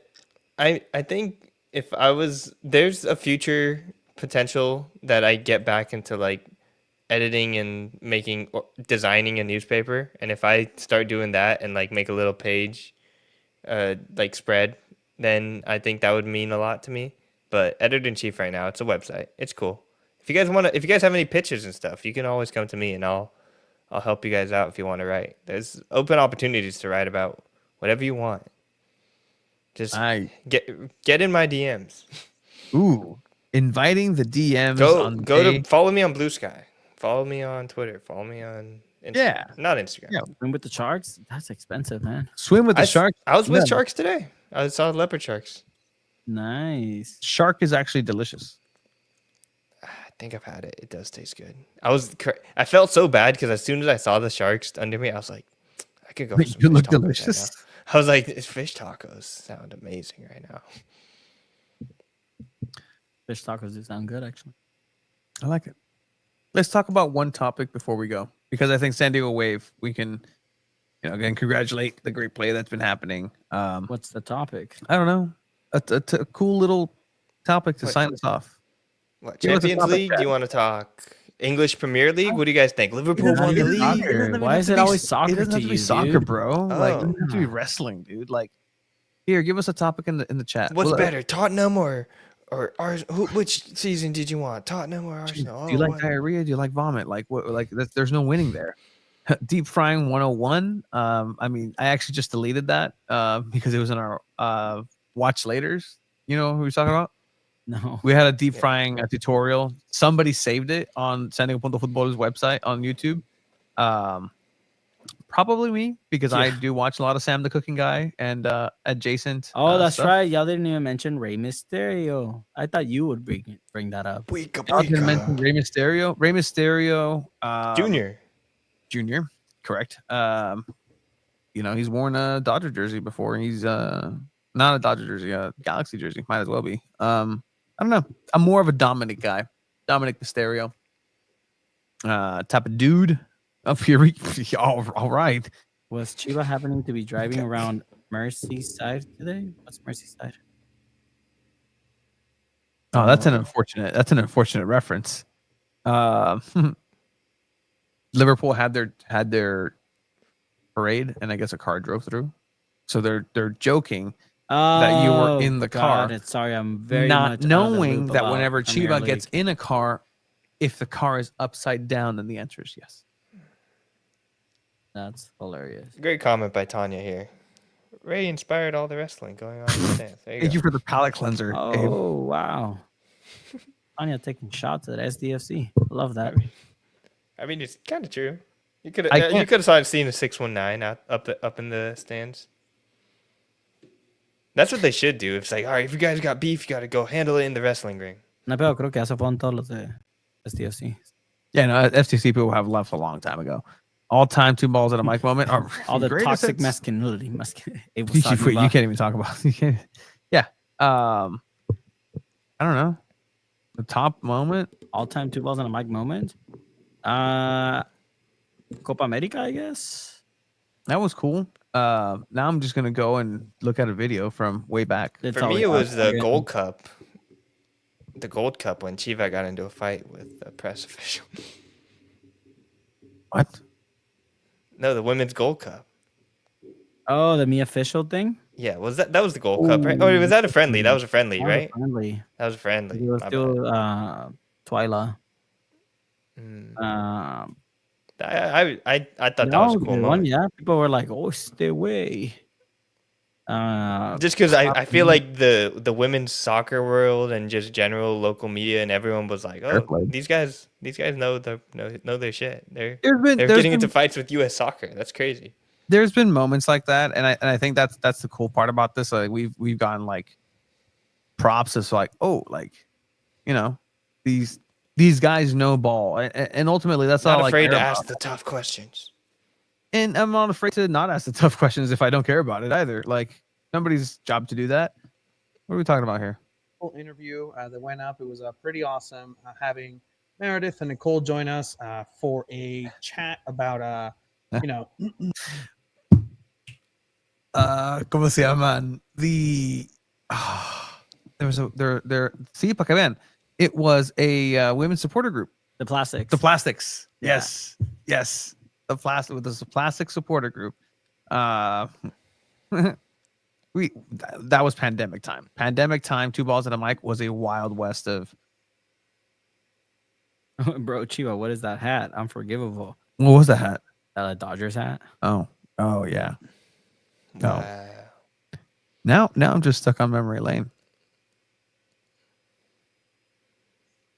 Ugh. Spencer. All right, you guys got any thoughts on the CONCACAF Gold Cup? What do you think? U.S. men's soccer players not wanting to play in the Gold Cup. Oh, Luca said he's like, guys, like, because he was asked, Luca La Torre was asked in the post-match press conference what he thought about Pulisic's comments not wanting to be involved in the Gold Cup, and he was like, guys, and he was actually asked that in Spanish. He's like, I feel more comfortable answering this in English. Can I? He's like, yeah. He went into it. He's like, whenever a player says like, hey, I'm tired, the player should be listened to. So I'm on Pulisic's side, like for sure. Like if he's telling you like I need the rest, I need to not be here, like he's signaling to you this that he needs this, so he's with the player 100%. So it was really cool seeing him stand up for Pulisic. U.S. men's national team, me vale madre. So hopefully Chucky keeps doing Chucky things. I only want to play the World Cup. Hi guys, cheer, keep it up. Thank you, Jose Right, Shorts. Pulisic. He hit us up. He's been following what we do for the Gold Cup in San Diego. Way Suriname, way mega power. Saudi Arabia, they almost beat Argentina. Come on, they're a strong dark horse for this tournament. Actually, random. Have you guys ever been arrested? I've never been arrested. No, never. I've gone out of sticky situations by talking my way out of it very, very well. Abe, you seem like you've been in the can. Oregon Duck. Alum. I hid in the back of a van from a pulled over car when I was in high school. No, I've been pulled over before. Have you been pulled over before? Twice. Yeah. Not And, even and my fault. every time it was. Oh, of course it wasn't. Wow, not even taking Tail light. responsibility. Come on. Jeez. Tail light was out on my dad's car. Okay. I got one time I got pulled over on Halloween. I was wearing a Scooby-Doo costume. What a comment. Suriname is the Real Madrid of dark horses. That's just fun. I love that. That's a great comment. Been in handcuffs at least? Nope. I plead the fifth. Whoa. What are we talking about, He guys? said I plead the fifth. Guys, you guys said you guys didn't have plans today. No, I may I'm have a plans. dormir. Mimi's All right. time. Mimi's time. Sounds good, guys. Sounds good. Thank you for joining us. Two balls at a mic. It's been fun. It's been a while. Later, Two balls at a everyone. mic forever. Bye.